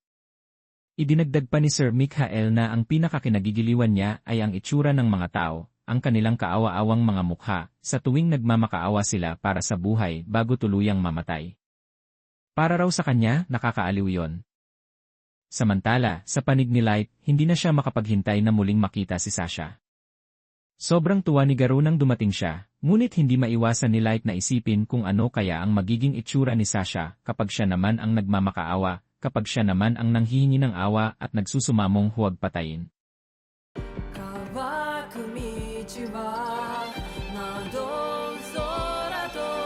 Hindi may tago ni Sasha ang kanyang kilig dahil sa kagwapuhan ni Sir Mikhael at sinang-ayunan pa ito ng kanyang nani na tuwang-tuwa rin dahil malapit na ang kanilang kasal. Habang nasa biyahe, biglang huminto ang kanilang sasakyan matapos maaksidente ang isang human na tagadala ng pagkain, natapon ang dala nitong supplies at dahil dito ay marahas siyang pinalo ng isang galit na elf. Nang tumingin si Sasha sa bintana, tila naaninag niya si Light. Agad siyang bumaba at mabilis na pinuntahan ng direksyong pinaniwalaan niyang naroon ito. Habang tumatakbo, nagtataka siya kung guni-guni lamang ba niya iyon dahil imposibleng buhay pa si Light. Pagdating niya sa dulo, isang dead end lang ang kanyang nadatnan, kaya lalo siyang nagtaka kung saan napunta ang taong nakita niya. Paglingon niya, napansin niya sa pader ang isang papel na may nakasulat na, "Waiting at the Tower, by Light." Dahil dito, nagsimula siyang mangamba, baka masira ang lahat ng kanyang plano. Maaaring mawala ang kanyang mansion, ang reward money, at pati ang engagement niya kay Sir Mikhael. Samantala, hindi kalayuan ay pinagmamasdan siya ni Light at Ellie. Kita sa mukha ni Ellie ang matinding galit dahil sa lahat ng ginawa ni Sasha kay Light, kaya panahon na para pagbayaran ito. At dito na magsisimula ang kanilang Operation Revenge on Sasha. Dalawang miyembro ng White Knights, sina Nia at Kaya, ang masayang pinapahirapan ng isang human. Samantala, si Sir Sharfat, isang kilalang manyak na kasapi rin ng White Knights, ay tuwang-tuwang kinikiskes ang kanyang mukha sa Cocomelon ng isang human. Tinanong niya ang kanilang captain kung nabalitaan na ba nito ang nangyari kay Kaito at sa kasama nitong Dark Elf. Ayon kay Sharfat, nakilala ang dalawa bilang adventurer killers sa loob ng dungeon hanggang sa isang human ang nakalaban nila at tuluyan na silang hindi natagpuan pa. Dahil dito, sila ngayon ang naatasang mag-ayos ng problemang iyon. Napatayo naman si Mustay, isa pang miyembro ng White Knights, at sinabi niyang natural lamang na sa kanila ipagkatiwala ang ganitong misyon dahil dating miyembro ng Knighthood si Kaito. Ilang sandali pa, nagsalita ang kanilang captain ng isang mariing, "Silence." Biglang nag-iba ang aura ng buong paligid, isang ibon ang biglang namatay, at unti-unting nagsimulang manginig sa takot ang mga White Knights. Inutusan ng captain sina Nia at Kaya na itigil na ang pagpapahirap sa human. Sinabihan din niya si Mustay na isantabi ang pagiging mapanghusga bago pa ito magdulot ng problema sa tungkulin niya. Samantala, ang manyak na si Sharfat ay agad tinapos ang buhay ng human at matapos nito ay mahigpit siyang pinaalalahanan ng captain na itigil na ang kanyang panandaliang relasyon sa mga human. Ipinaalala ng captain na ang mga elves ang nagtataglay ng pinakamalakas na dugo ng maestro at ang White Knights ay binubuo lamang ng mga sub-maestro. Dahil wala pang bagong maestro ngayon, mariin niyang sinabi kay Sharfat na huwag gumawa ng kahit anong ikasisira ng kanilang reputasyon. Ngunit walang pakialam si Sharfat at sagot niya, huwag umanong mag-alala ang captain dahil hobby lamang ang ginagawa niya. Tumayo na ang captain at inanunsyo na nalalapit na ang paglabas ng royal orders tungkol sa ginawa ni Kaito. Binanggit niyang mayroon silang tungkuling dapat ayusin at hindi na dapat maulit pa ang insidenteng iyon. Habang mahimbing na natutulog si Sasha, nagising siya dahil sa malakas na ingay. Mula sa kanyang bintana, nakita niyang may isang malaking tower na biglang lumitaw sa gitna ng kagubatan at makikitang si Ellie ang may kagagawan nito. Pagkakita niya sa tower, agad niyang naalala ang mensaheng iniwan ni Light sa pader at nagsimulang kabahan. Samantala, sa loob ng kagubatan, isang elf na may dalang mga batang human ang napahinto ng isang nakakatakot na halimaw ang tumambad sa kanilang harapan. Naguluhan ng elf kung bakit may halimaw sa lugar na iyon, at dahil sa matinding takot ay mabilis itong tumakbo. Naiwan naman ng mga bata na nanginginig sa sobrang takot habang nakatitig sa malabangungot na nilalang. Sa isang resto bar, kumalat ang balita tungkol sa halimaw na nagpapakita sa kagubatan, dahilan upang maantala ang mga delivery at paglalakbay ng mga tao. Dahil dito, naglabas ang Queendom ng opisyal na poster, kung sino man ang makapagbibigay ng impormasyon tungkol sa misteryosong tower ay makatatanggap ng malaking reward. Habang pinagmamasdan ng mga adventurer ang poster, dalawang manyak na elves ang agad na nagka-interes kay Nemumo. Nilapitan nila ito at niyaya na makipag-party, sabay pa ang panglalait dahil may human itong kasama. Mariing tinanggihan iyon ni Nemumo at sinabing si Lord Dark lamang ang master na kanyang pinaglilingkuran. Dahil dito, nagalit ang isa sa mga manyak at nagtangkang suntukin si Light. Ngunit bago pa siya makalapit, isang Thunder Arrow ang agad na tumama sa harapan niya, pinakawalan mismo ni Light bilang babala. Dahil sa ginawa ni Light, agad siyang nakilala ng iba't ibang races na naroon. Marami ang nagbulungan na baka siya ang tinatawag na Black Motley. Umalis na rin sina Light at Nemumo pagkatapos ng insidente, at sa totoo lang, sinadya talaga ni Light ang pangyayaring iyon upang mas kumalat pa ang kanilang pangalan sa buong lugar. Tatlong elves ang naglalakad sa kagubatan kasama ang isang batang human. Napaupo ang bata sa pagod, ngunit bago pa man siya makatayo, isang nakakatakot na halimaw ang biglang lumitaw sa likuran ng mga elves. Mabilis na nilamon ng halimaw ang tatlo habang ang bata ay nanatiling nanlilisik ang mata sa takot. Lumapit ang halimaw sa bata, inamoy siya, at matapos ang ilang sandali ay umalis nang hindi man lamang siya sinaktan. Nagtaka ang bata kung bakit hindi siya kinain, lalo na't kitang-kita niyang pinatay nito ang mga elves. Ilang segundo pa, apat na human na tila mga gangster ang lumapit sa bata at agad itong binuhusan ng healing potion. Lalo siyang naguluhan, akala niya ay masasama rin ang mga ito. Sa di kalayuan, isang lalaki ang nag-ulat na may isa na naman silang human na nailigtas. Doon natin nalaman na ang 5 ay mga tauhan pala ni Aoyuki. Samantala, kinamusta ni Ellie si Aoyuki dahil yon ang unang beses na sabay-sabay itong kumontrol ng napakaraming halimaw. Sumagot si Aoyuki ng isang simpleng, meow, na ang ibig sabihin ay oo. Pero hindi pa rin kumbinsido si Ellie kung talagang okay lang si Aoyuki matapos ang matinding paggamit ng kanyang abilidad. Napansin ni Aoyuki ang pag-aalala ni Ellie kaya marahan nitong sinabi, wala kang dapat ipag-alala. Hindi natin kailangang lumampas pa sa inaasahan sa atin ni Master Light. Ginagawa natin ang lahat para sa kanya, nabubuhay tayo para sa kanya, lumalaban para sa kanya. At kung kailangan nating isakripisyo ang ating buhay, gagawin natin yon. Napabuntong hininga si Ellie at tinanong, kontento ka na ba talaga na parang pet na lang ang turing sa'yo? Biglang naging seryoso ang ekspresyon ni Aoyuki. Makita lang kitang sinusubukan pang unawain ang kalooban ng ating master, gusto kitang patayin, matigas nitong tugon. Dahil dito, nag-init ang tensyon sa pagitan nila. Tila pareho silang handang magbanggaan para ipakita kung sino ang mas malakas at mas karapat-dapat kay Light. Ngunit bago pa man umabot sa sukdulan, biglang tumawag ang lalaking gangster at nagulat kay Aoyuki na tapos na ang kanilang misyon at wala silang na-encounter na kahit anong problema. Sa puntong iyon, sinabi ni Ellie na mukhang wala na nga siyang dapat ipag-alala, at mabilis namang nagkasundo ang dalawa, na para bang walang nangyari. Samantala, labis nang naguguluhan si Sasha. Hindi niya alam kung ano ang dapat gawin dahil ang kagubatan ay napuno ng mga halimaw na may mahigit level 1000 at imposibleng mapuntahan niya ang tower ng mag-isa. Hindi rin niya maaaring sabihin ito sa White Knights dahil tiyak na malalaman nilang buhay pa si Light, isang bagay na ikapapahamak niya. Sa kabilang banda, isang mahalagang pagpupulong ang nagaganap hinggil sa misteryosong tower na biglang lumitaw sa gitna ng kagubatan. Pinag-uusapan ng pagpapadala ng kanilang pinaka-elite na warriors upang supulan ng banta bago pa ito makaapekto sa publiko. Tinanong ng isang matandang opisyal ang Chancellor tungkol sa opinyon ng Captain ng White Knights, si Sir Hardy. Sinabi ni Sir Hardy na hindi sapat ang kanilang kasalukuyang impormasyon at para itong hamukay ng butas sa lupa gamit ang isang espada na natatakot. Halatang hindi nagustuhan ng Chancellor ang pagtutol ni Hardy.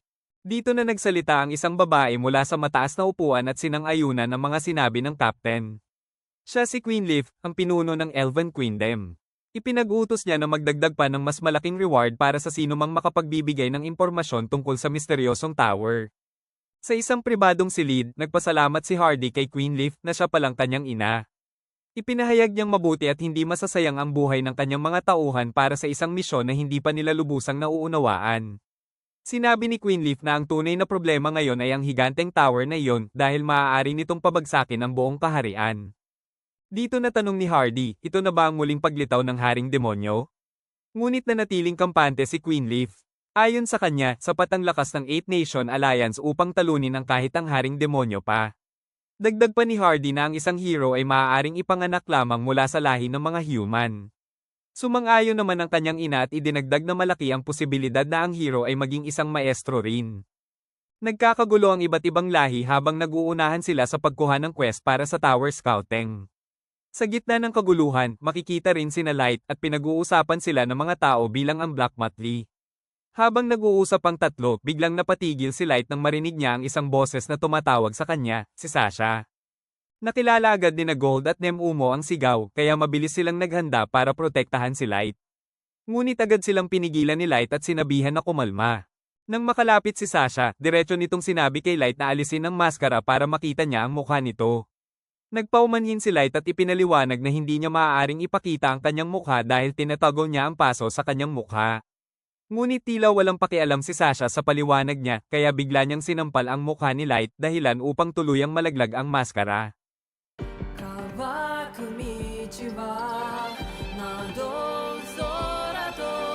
Habang naglalakad si Sasha, bigla niyang narinig ang isang boses sa hindi kalayuan at sigurado siyang kay Light yon. Agad niya itong nilapitan ng hindi nagdadalawang isip. Sa paglapit niya, tila batid na ni Light kung ano ang mangyayari, at kahit lumipas na ang 3 taon, hindi pa rin ito nalilimutan ang ginawa ni Sasha sa kanya noon. Pagharap nila, bigla na lang sinampal ni Sasha si Light upang tanggalin ang suot nitong maskara. Laking gulat niya nang makita na ang batang nasa harap niya ay hindi si Light. Nandidiri pa siya nang mapansin ang peklat sa mukha ng bata, kaya agad niya itong inutusan na isuot muli ang maskara. Pagkatapos nito, umalis na lamang siya nang walang pasabi.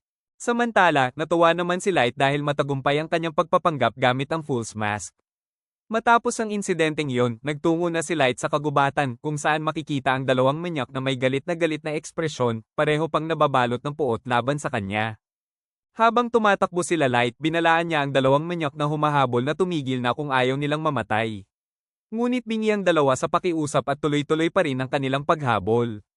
Habang naghihintay si Light, nagulat pa siya na nagawa pang makahabol ng dalawang manyak sa kanila. Ipinahayag ng dalawa na iyon na raw ang katapusan ni na Light at dapat pa silang magpasalamat dahil isang elf ang papatay sa kanila.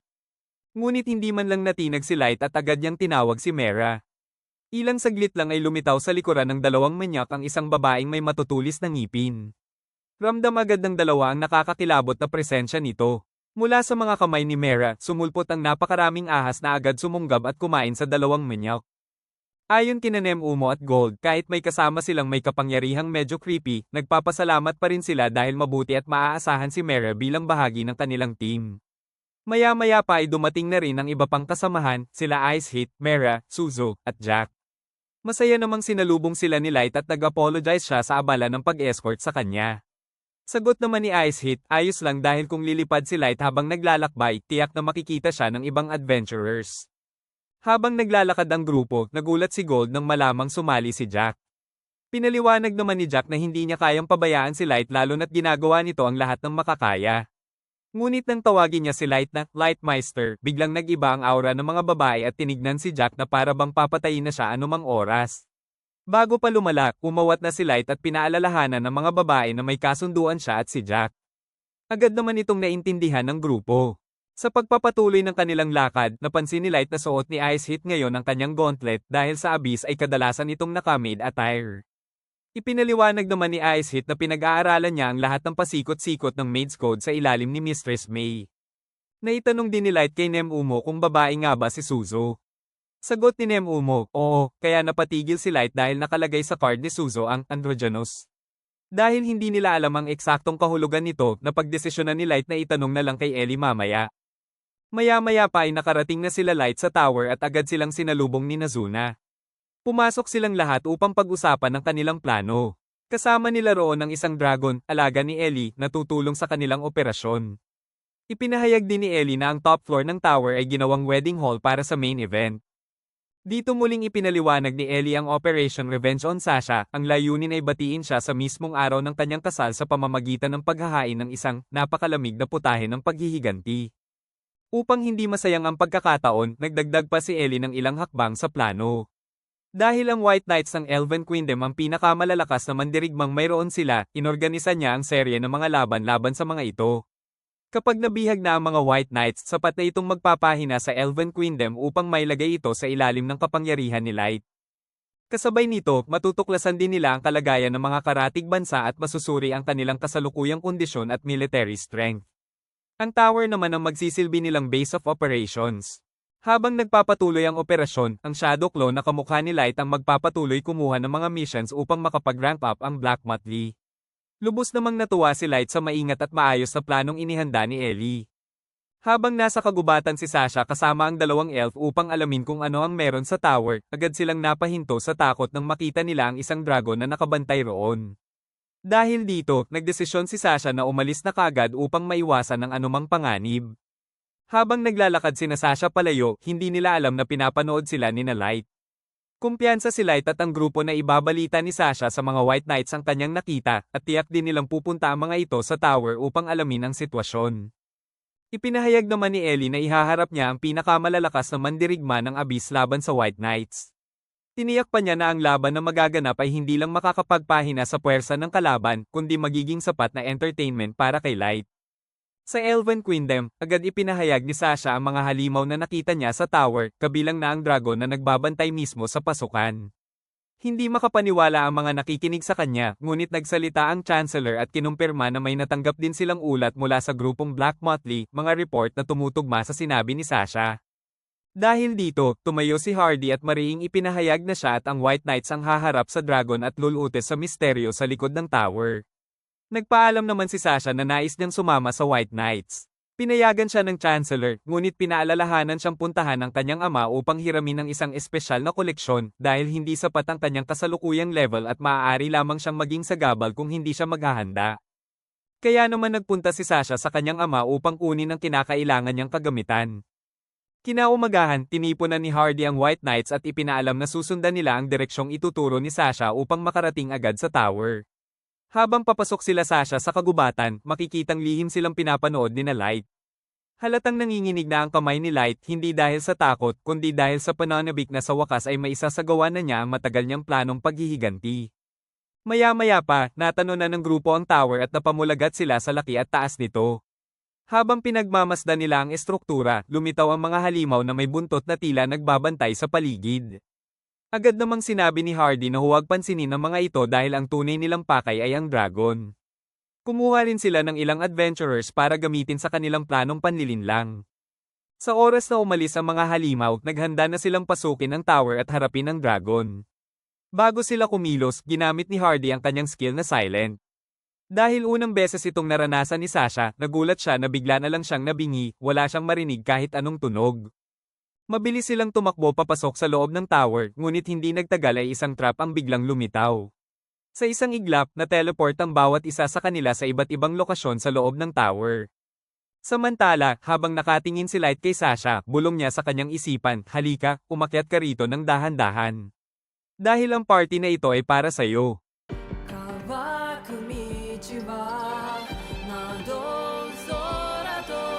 Sinabi ni Sir Mikhael na isang teleportation trap ang nagdala sa kanila sa kasalukuyan nilang lokasyon at inutusan niya si Sasha na sundan lamang siya. Samantala, si Light ay kalmadong naghihintay at tila natutuwa pa sa pagdating ni Sasha patungo sa lugar kung saan siya ngayon nakaupo. Nagtaka sina Nia at Kaya kung saan sila napadpad at naisip nilang kailangan nilang mag-regroup kasama ang iba pa nilang kasamahan. Ngunit biglang dumating sina Ice Hit at Mera. Ayon kay Mera, nais sana niyang kalabanin ang dalawa ng mag-isa, ngunit agad siyang pinagsabihan ni Ice Hit na ayusin ang kanyang asal dahil hindi magandang ugali ang ubusin ang lahat ng biktima. Narinig ni Nia at Kaya ang sinabi ni Ice Hit at napansin nilang minamaliit sila ng dalawa dahil sa pagtawag sa kanila bilang mga biktima. Habang abala pa sa pag-uusap sina Ice Hit at Mera, agad na umatake ang dalawa, ngunit mabilis itong naiwasan ni Ice Hit. Sa sobrang bilis ng galaw, para silang mga ninja, ngunit inasar lang sila ni Mera na para lang umano silang lumilipad na squirrels. Samantala, hindi makapaniwala si Sharfat na hindi niya agad napansin ang teleportation trap at doon niya rin naramdaman ang presensya ni Suzo na nagtatago. Agad namang nabighani ang manyak sa kagandahan ni Suzo at tinanong pa ang pangalan nito. Sumagot ang intelligent weapon ni Suzo na si Locke at sinabing hindi nagsasalita ang kanyang partner. Idinagdag pa ni Locke na tatapusin na nila ang buhay ng manyak na iyon sa floor na ito. Hindi naman natinag ang manyak, sa halip ay sinabi pa niyang nabihag ni Suzo ang puso niya. Ayon kay Locke, sinabi raw ni Suzo na hindi niya ito type. Mas gusto raw nito ang isang raven-haired na lalaki, maliit, gwapo, at ang personalidad ay mabait at matapang. Agad namang napansin ni Locke na si Light ang malinaw na tinutukoy ni Suzo. Nang mapagtanto naman ng manyak na wala na talaga siyang pag-asa kay Suzo, inilabas nito ang kanyang invisible crossbow at agad na inatake si Suzo. Mabilis naman itong naiwasan ni Suzo at agad siyang nag-counterattack sa manyak. Pagbalik sa naunang eksena, sarkastikong tinanong ni Mera kung pagtalon-talon na lang ba ang kaya gawin ni Nia at Kaya. Dahil dito, agad nagpakawala ang dalawa ng Wind Cutter bilang atake. Gayunpaman, madali lang itong naiwasan ni Mera at Ice Hit na tila hindi man lang nabahala sa kanilang pagsalakay. Samantala, sa labas ng tower, isang human ang nailigtas ng clone ni Light mula sa isang halimaw. Dumating din sina Gold at Nemumo upang harangan at ihanda ang kanilang sarili sa pag-atake. Ngunit napansin ni Gold na tila masyadong seryoso si Nemumo, kaya agad niya itong pinaalalahanan na pangpakitang tao lang ang ginagawa nila. Naintindihan naman ito ni Nemumo at mabilis na nakisabay sa daloy ng eksena. Makikita ring pinapanood ni Light ang nangyayari, at kahit muntik nang sumablay si Nemumo, nagdulot pa ito ng bahagyang comedic moment sa kwento. Patuloy ang walang tigil na Wind Cutter attacks ni Nia at Kaya laban kina Ice Hit at Mera, kaya muli na namang nagtanong si Mera kung iyon na lang ba talaga ang kaya nilang gawin. Dahil sa pang-aasar na iyon, mas lalo pang pinaulanan ng dalawa si Mera ng sunod-sunod na Wind Cutter. Habang iniiwasan nila ang mga atake, isang patalim ang mabilis na ibinato ng kalaban papunta kay Mera. Hindi niya ito napansin, kaya tinamaan siya, at sa parehong sandali, naputol pa ng kalaban ang isa niyang kamay. Sa kabila ng pinsalang natamo, hindi man lang natinag si Mera. Ipinunto pa niya na tingnan ng magkapatid ang espada na ginamit para hiwain siya dahil wala man lang bakas ng dugo. Laking gulat ni Nia at Kaya nang makita nilang kinain ni Mera ang sarili niyang naputol na kamay. Mas ikinabigla nila nang muling tumubo ito na parang walang nangyari. Lalong lumalim ang takot nila nang tanggalin pa ni Mera ang sarili niyang ulo at ipaliwanag na ang kanyang katawan ay pinaghalong iba't ibang uri ng nilalang. Doon na siya nagpakilala bilang Mera, isang Chimera, isang ultra-rare card na may level 7,777. Nagpakilala rin si Ice Hit bilang the Frozen Firestorm Grappler, isa ring ultra-rare card na may level 7,777. Hindi makapaniwala si Nia at Kaya sa lakas at level ng dalawa, kaya muli silang umatake. Sa harap mismo nila, hindi iniwasan ni Mera at Ice Hit ang mga Wind Cutter, hinayaan lang nila na tamaan ang kanilang katawan. Pero kahit ni isang galos ay walang epekto ang mga ito. Dahil dito, makikita ang matinding takot sa mukha ng dalawang batang elves at mabilis silang umatras at tumakbo palayo. Naglabas naman ng isang tila shield si Mera bilang proteksyon habang naghahanda si Ice Hit para sa kanyang susunod na pag-atake. Mula sa kanang kamay ni Ice Hit, unti-unting lumabas ang nakakapasong mainit na aura, hudyat ng isang napakalakas na teknik na kanyang papakawalan. Makikita namang mabilis na iniiwasan ni Suzo ang bawat atake ng manyak habang patuloy siyang tumatakbo sa paligid. Nang akalain ng manyak na nataman na niya si Suzo, nagulat na lamang siya nang makita nitong ligtas pa rin ang dalaga. Hindi pa rin huminto ang manyak sa pang-aakit, pilit pang kinukuha ang atensyon ni Suzo. Ngunit nang banggitin nito ang pangalan ni Light at sabihing kalimutan na lang daw niya ang isang talunan tulad nito, biglang nag-iba ang aura ni Suzo. Nang inig ang hangin sa paligid habang paulit-ulit niyang binibigkas, may malamig at nakakatakot na tono, die, die, die. Isang paderang hamarang sa daraanan ni Nia at Kaya, dahilan para mapahinto sila sa pagtakbo. Ilang sandali lang ang lumipas at nakaramdam sila ng tila heatwave na mabilis na kumalat sa paligid, ramdam nila ang biglaang pag-init ng lugar. Dahil dito, nagkas agad ng ice wall ang dalawa upang protektahan ang kanilang sarili. Ngunit sa isang iglap, natunaw agad ang ginawa nilang harang. Paulit-ulit nilang sinubukang lumikha ng panibagong ice wall, ngunit lahat iyon ay natutunaw sa presensya pa lang ng nakakapasong kapangyarihan ni Ice Hit. Hanggang sa kalaunan, nagsimula na ring masunog ang kanilang balat at tuluyan silang nilamon ng matinding apoy at init ng kapangyarihan ni Ice Hit, wala man lang nagawa para makaligtas. Patuloy ang walang hintong pagpapaputok ni Suzo ng mga bala sa ere hanggang sa maipa ng napakaraming floating bullet sa paligid niya. Makikita na rin ang takot na unti-unting sumisilay sa mukha ng manyak. Nang simula ni Suzo ang pag-release ng mga bala na nakatutok sa kanya, agad namang sinubukan ng manyak na tapatan ito gamit ang kanyang wind rain attack. Ngunit isang bala ang tumama sa kanyang weapon at agad itong winasak. Pagdating ng susunod na bala sa kanyang katawan, naramdaman niya ang biglaang epekto, isang uri ng bala na may kakayahang magdulot ng status ailments. Dito na makikita na bawat bullet na tumatama sa manyak ay may iba't ibang epekto, may nagdudulot ng panghihina, may naglilimita sa pagkilos, may nagpapabagal sa reflexes, at ang iba ay tila nagpaparalisa ng buong katawan. Sa bawat tama, unti-unti siyang nawawalan ng kakayahang lumaban. Nangamba si Ice Hit, iniisip na baka napatay niya na ang dalawang batang elves dahil sa tindi ng kanyang kapangyarihan. Ngunit agad siyang sinabihan ni Mera na huwag mag-alala, kung hindi dahil sa enhancement na ibinigay ni Ellie, malamang ay naging abo na ang dalawang elves. Humingi ng tulong ang dalawang elves, nagmamakaawa silang iligtas sila. Ngunit mariin na tumugon si Mera, tinanong sila kung ano ang ginawa nila noon nung ang mga tao naman ang nagmamakaawa sa kanila. Hindi ba't hindi kayo nakinig? At pinatay nyo lang sila? Dahil dito, walang pag-aalinlangang pinasok ni Mera ang kanyang ahas sa bunganga ng dalawang elves. At doon niya sinabi na may ibinigay na specific order ang kanilang master, kuhanan sila ng impormasyon habang pinapahirapan sila at pagbayarin sila sa lahat ng kasuklam-suklam na ginawa nila. Puno pa rin ng galit at gigil si Suzo laban sa manyak, kaya paulit-ulit niyang sinisipa ang mukha nito nang walang tigil. Mabuti na lamang at agad siyang pinigilan ni Locke dahil kung hindi, baka tuluyan na niya itong mapatay. Sa kabutihang palad, unti-unting bumalik sa normal ang emosyon ni Suzo. Nais pa sana niyang ihil ang manyak, ngunit sinabi ni Locke na kahit gawin pa niya ito, hindi na rin ito makakabalik sa pakikipaglaban.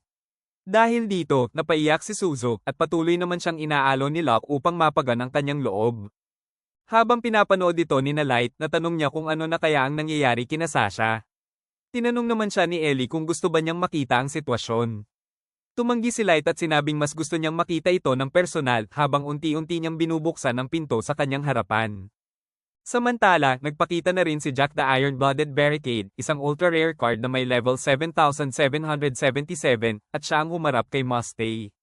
Tumawa lang si Mustay at sinabing hindi siya basta-basta maniniwala sa sinasabing level nito. Kaya naman sinabi ni Jack na gumamit siya ng appraisal upang makita niya mismo ang totoo. Ngunit tinanggihan niyon ni Mustay, inihanda ang kanyang weapon at sinabing hindi na niya kailangang gawin iyon. Nagsimula nang umatake si Mustay, ngunit madali lang itong napigilan ni Jack. Sa malamig na tono, sinabi pa niya, masyado kang mabagal. Muli pang sumugod si Mustay, ngunit hindi niya matanggap ang nakikita, sobrang dali para kay Jack na umiwas sa bawat atake niya, para bang wala itong bigat o banta. Sa muling pagsalakay ni Mustay, isang simpleng pitik lang ang ginawa ni Jack at agad na napatilapon si Mustay palayo. Dahil dito, inipon ni Mustay ang lahat ng lakas niya sa kanyang weapon. Lumalabas na ang dugo sa kanyang mga mata dahil sa matinding presyon, ngunit patuloy pa rin niyang dinaragdagan ang enerhiya. Nang makita ito ni Jack, sinabi niyang ipapakita na rin niya ang kanyang buong lakas. Hinarang niya ang atake ni Mustay gamit lamang ang kanyang kamay. Ilang sandali pa, binalot ang buong katawan ni Jack ng isang barricade armor, mas matigas pa kaysa diamond. Sunod-sunod na umatake si Mustay, ngunit kahit isang pulgada, hindi natitinag si Jack. Sa huli, winasak ni Jack ang weapon ni Mustay ng napakadali para sa kanya, at sinundan ito ng isang napakalakas na suntok sa mukha ni Mustay. Nag-alala pa si Jack kung buhay pa si Mustay dahil sa tindi ng ginawa niyang atake. Paglapit niya, sa kanya natiyak na buhay pa ito, bagaman lubos na napuruhan. Dito na rin natin makikita si Hardy, ang captain ng White Knights, at si Nazuna na siyang nakatakdang humarap sa kanya.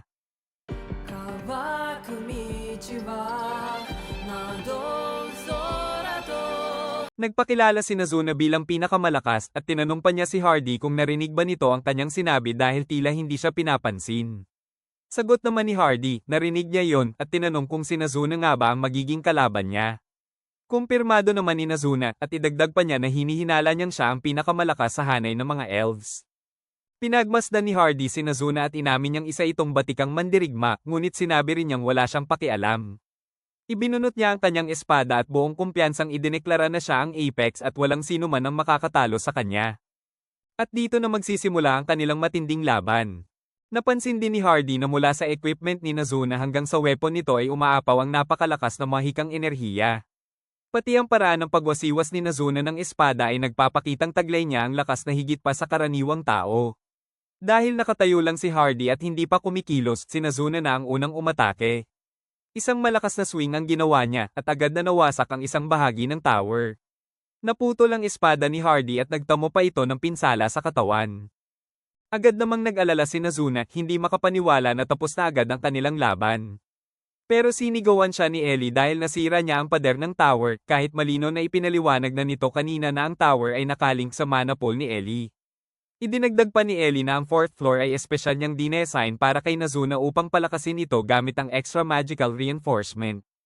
Humingi ng paumanhin si Nazuna, ngunit habang binibigyan pa rin siya ng sermon ni Ellie tungkol sa tamang pagkontrol ng kapangyarihan, biglang nagsalita si Hardy sa mahinang tinig at gumamit ng mid-heal upang gamutin ang sarili.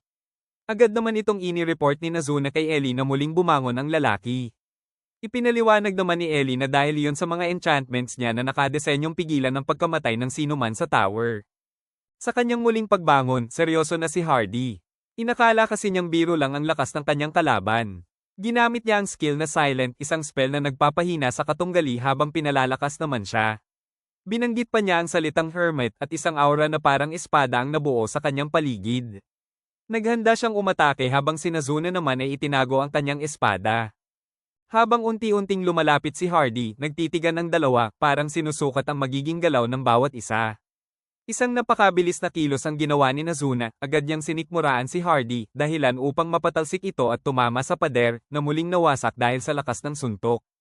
Natuwa pa si Nazuna dahil sa pagkakataong ito, hindi siya nakabutas ng bagong pader, ngunit agad ulit siyang sinigawan ni Ellie. Noong sinabi kong huwag kang manayra ng kahit ano, iritadong saad ni Ellie, ang tinutukoy ko ay anumang pinsalang kailangan pang ipa-repair. Sa nakakaawang mukha, sagot naman ni Nazuna na ginagawa niya ang kanyang makakaya. Tinawag pa niya si Ellie na Harpy at nagsumbong kay Light na binubuli siya ng isang Harpy. Sa kabila ng pagtatalo ng dalawa, sinabi ni Light kay Ellie na hayaan na muna si Nazuna dahil nagawa naman itong mahuli ang captain ng elves. Humingi ng paumanhin si Ellie at paliwanag niya, gusto lang niyang turuan si Nazuna ng importansya ng tamang kontrol ng kapangyarihan sa laban. Nag-alala naman si Light dahil tila naubos ang mana ni Ellie sa paulit-ulit na pag-repair ng nasirang bahagi ng tower. Pero sagot ni Ellie, hindi naman iyon malaking problema, nagbigay lang daw iyon ng konting panginginig sa kanyang mga paa. Nagsalita si Light na halos oras na, at sinabihan ng dalawa na ipakita ang kanilang pinakamahusay na asal dahil paparating na ang kanilang mga bisita. Napansin naman ni Sir Mikhael na sa likod ng pintong nakaharap sa kanila ay naroon na ang kanilang pakay. Biglang nagbukas ang pinto, at ayon kay Sir Mikhael, ang batang lumabas ay ang master ng tower. Namuka naman ni Sasha ang batang minsan na niyang nakita sa lungsod doon, at binati siya nito sa kanilang muling pagkikita. Naitanong ni Sir Mikhael kung kilala niya ba ang bata, at sagot ni Sasha, isang beses pa lang niyang nakikita ito. Galit pa nitong idinagdag na kung makapagsalita ang bata ay parang matagal na silang magkaibigan. Natawa si Light at sinabi kay Sasha, dati naman ay inaalagaan mo ako. Nagulat si Sasha, paano magagawa niya yon para sa isang nakakadiring tao. Dito na tinanggal ni Light ang kanyang maskara. Agad namang tumambad kay Sasha ang pagkagulat at hindi niya mapigil ang itanong kung bakit walang kahit anong pagbabago sa itsura ni Light. Ipinaliwanag naman ni Light na pinahinto niya ang sarili sa pagtanda upang manatiling sariwa ang sakit sa kanyang alaala. Dahil dito, natanong ni Sir Mikhael si Sasha kung ito ba ang candidate para sa maestro na dapat niyang patayin ilang taon na ang nakalipas. Si Light ang sumagot. Ikinwento niyang sa panahong iyon ay isang teleportation trap ang nagdala sa kanya sa kailaliman ng abyss, ngunit nagawa niyang mabuhay, bahagi para maghiganti, at bahagi para matuklasan ang katotohanan sa likod ng lahat. Ang mga babaeng nasa tabi niya ngayon ang isa sa mga dahilan kung bakit siya patuloy na nabubuhay. At mariin niyang sinabi kay Sasha, siya na ang susunod sa kanyang revenge list. Natawa si Sir Mikhael at mas lalo pang pinuri si Sasha dahil para sa kanila ay isang napakalaking oportunidad ito na corner na nila ang kriminal na nagpakawala ng dragon laban sa kaharian. At kapag napatay nila ito, maaabot nila ang pinakamataas sa kapangyarihan sa Royal Court. Sinabi pa niya kay Sasha na huwag nang alalahanin ang kasinungalingan sa report na patay na ang batang iyon, maaari nilang i-claim na ibang bata ang kaharap nila ngayon. Ang kailangan lang nila ay tapusin ang misyon at ihayag ang sikreto ng tower. Dahil dito, muling lumakas ang loob ni Sasha at hinamon niya si Light. Tumayo si Light at sinabihan sina Ellie at Aoyuki na huwag makikialam. Lumapit siya kina Sasha at may malamig na ngiti, sinabi. Ngayong narito na tayo, oras na para ibigay ko ang aking wedding gift para sa inyo. Isang ice-cold dish of revenge. Natawa naman si Sasha at wala siyang pakialam kahit gaano pa lumakas si Light sa paglipas ng mga taon dahil para sa kanya isa lang itong tall unang human na walang silbi. Ipinakita pa ni Sasha ang kanyang level na higit pa sa 500 at dinala rin niya ang kanyang special item, ang ocarina. Agad niya itong ginamit at mula rito ay lumabas ang tatlong Phantasma-class weapon na pagmamayari ng Elven Nobility, ang mga Angel Ocarina. Umatake ang isang Angel, ngunit mabilis itong naiwasan ni Light. Nang si Light naman ang umatake, isang Angel ang humarang gamit ang shield upang pigilan siya. Dahil dito, mas pinalakas ni Light ang kanyang strike at nagawa niyang basagin ang shield ng Angel. Mabilis namang nagcast ng hilang isa pang Angel upang ibalik ang nasirang bahagi ng shield. Dito na napagtanto ni Light ang role ng tatlo, isang attacker, isang tank, at isang healer. Hindi makapaniwala si Sasha sa ipinamalas na lakas ni Light dahil para sa kanya ay isa lang itong level 15. Pero sinabi ni Light na nag-training siya ng husto at ipinakita ang kanyang totoong level 9,999 na ikinagulat ni Sasha. Agad naman siyang binalaan ni Sir Mikhael na huwag agad maniwala, isa lamang daw iyong panlilinlang at imposibleng makamit ang level 9,999. Naniwala naman si Sasha at pinaatake niyang muli ang mga Angel Knights. Nag-release si Light ng Dust Press, Shadow Dance, at Fire Squall upang pigilan ang anumang healing. Sinundan pa niya ito ng Ice Sword at Fire Arrow. Ngunit hindi pa rin ito tumalab dahil kayang mag-summon ni Sasha ng paulit-ulit nang hindi nababawasan ang kanyang mana.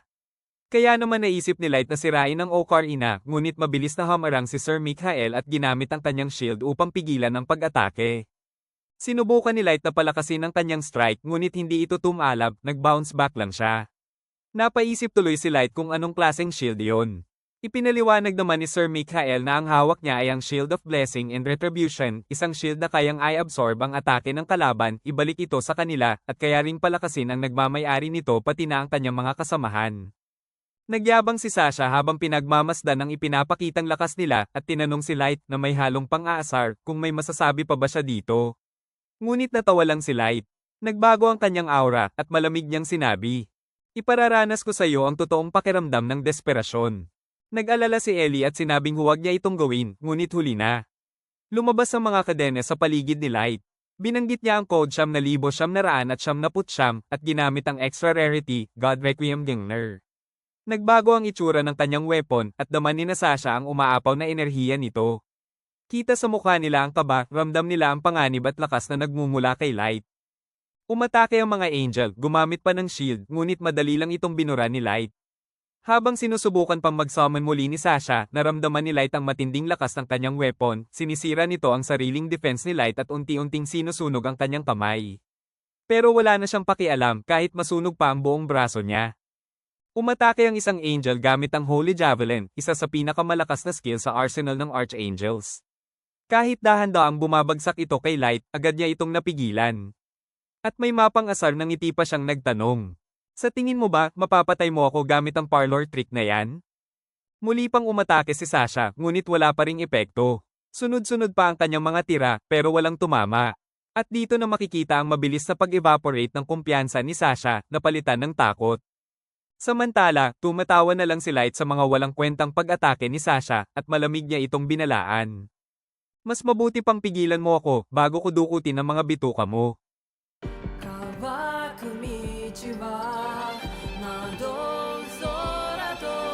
Makikita ang matinding takot kina Sasha at Sir Mikhael dahil sa ipinamalas na kapangyarihan ni Light.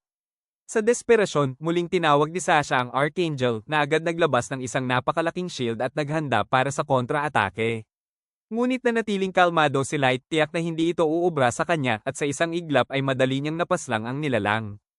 Sinubukan ni Sasha na gamitin ang Ocarina, ngunit laking gulat niya nang hindi na siya makapag-summon.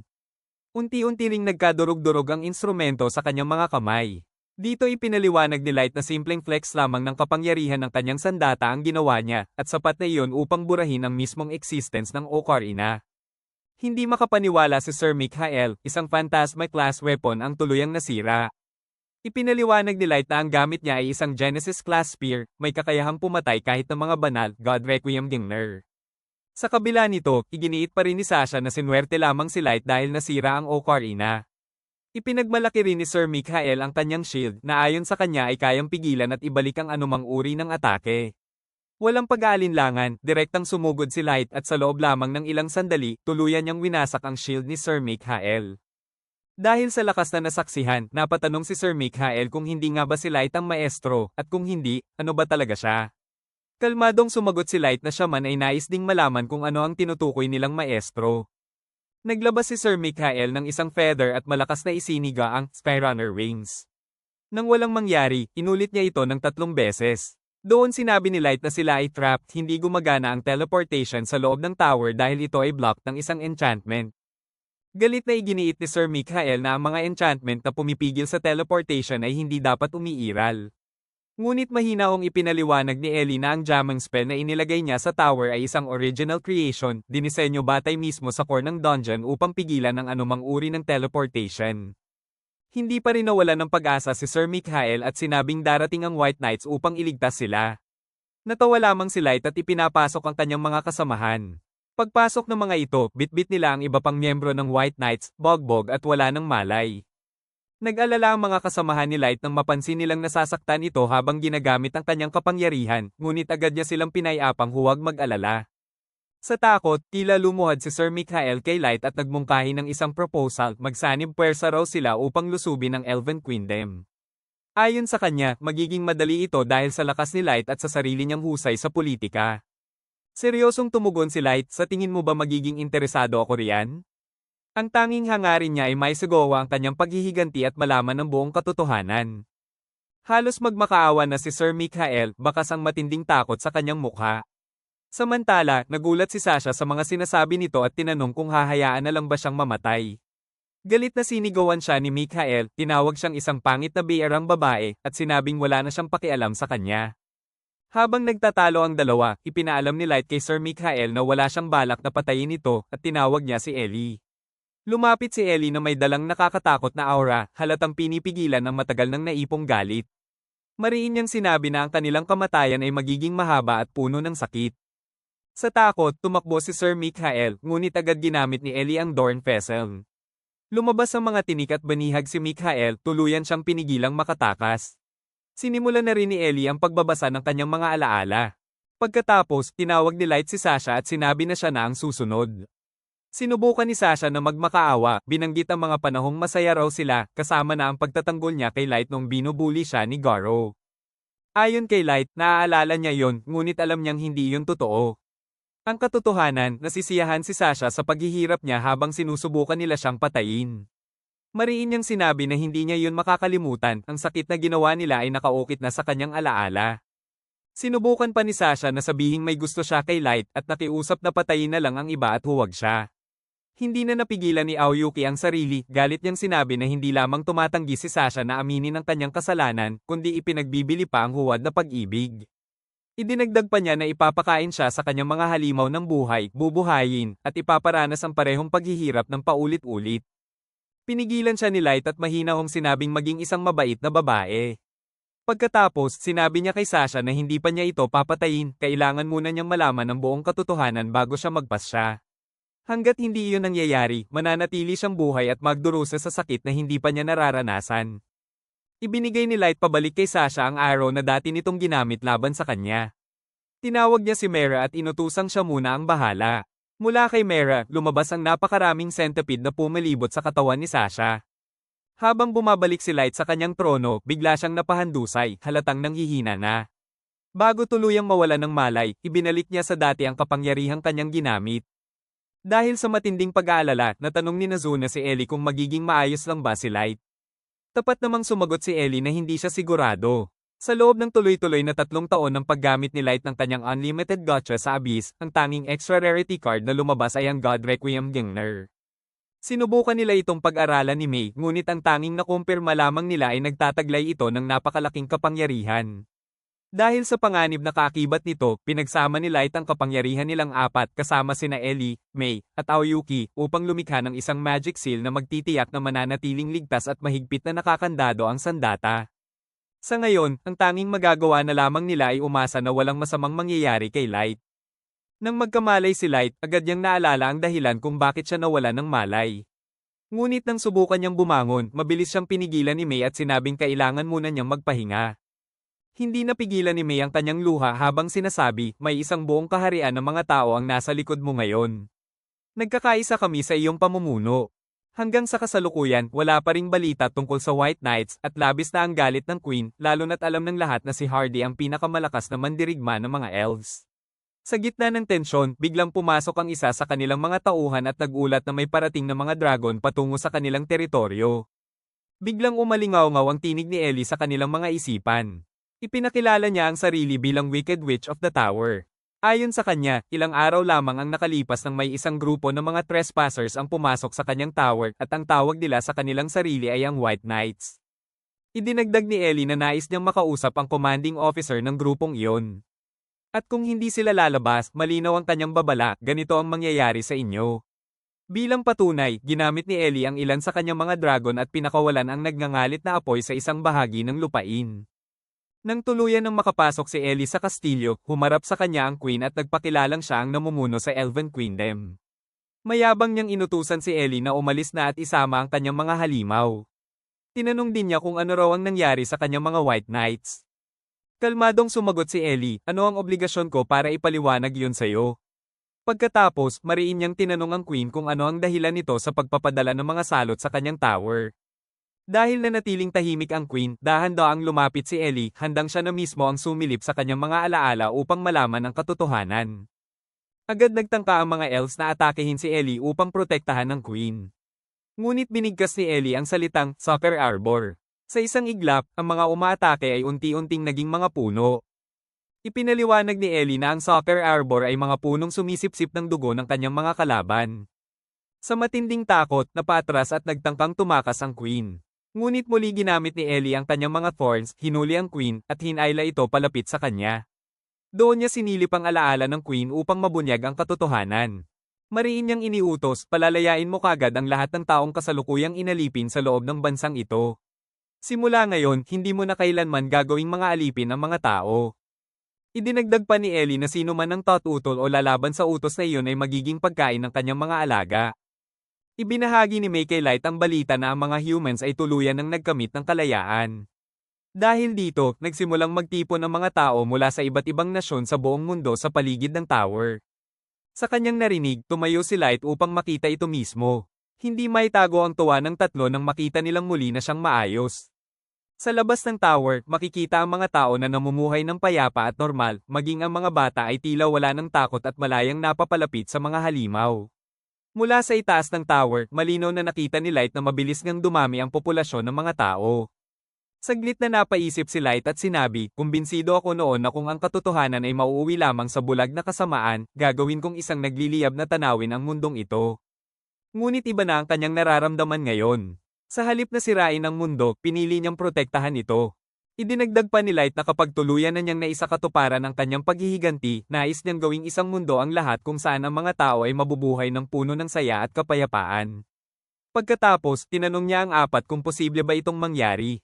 Sumagot naman sila, kaya nga kami nandito, para sundin ang mga hiling mo at protektahan ka. Tahimik nang umiti si Light at taos-pusong nagpasalamat sa kanila. Maraming salamat sa lahat ng sumuporta at patuloy na sumubaybay mula umpisa hanggang sa final episode ng Season 1 ng anime na ito. Hindi magiging posible ang journey na ito kung wala kayo. Kita-kits sa Season 2, mga kaanilog. Arigato gozaimasu!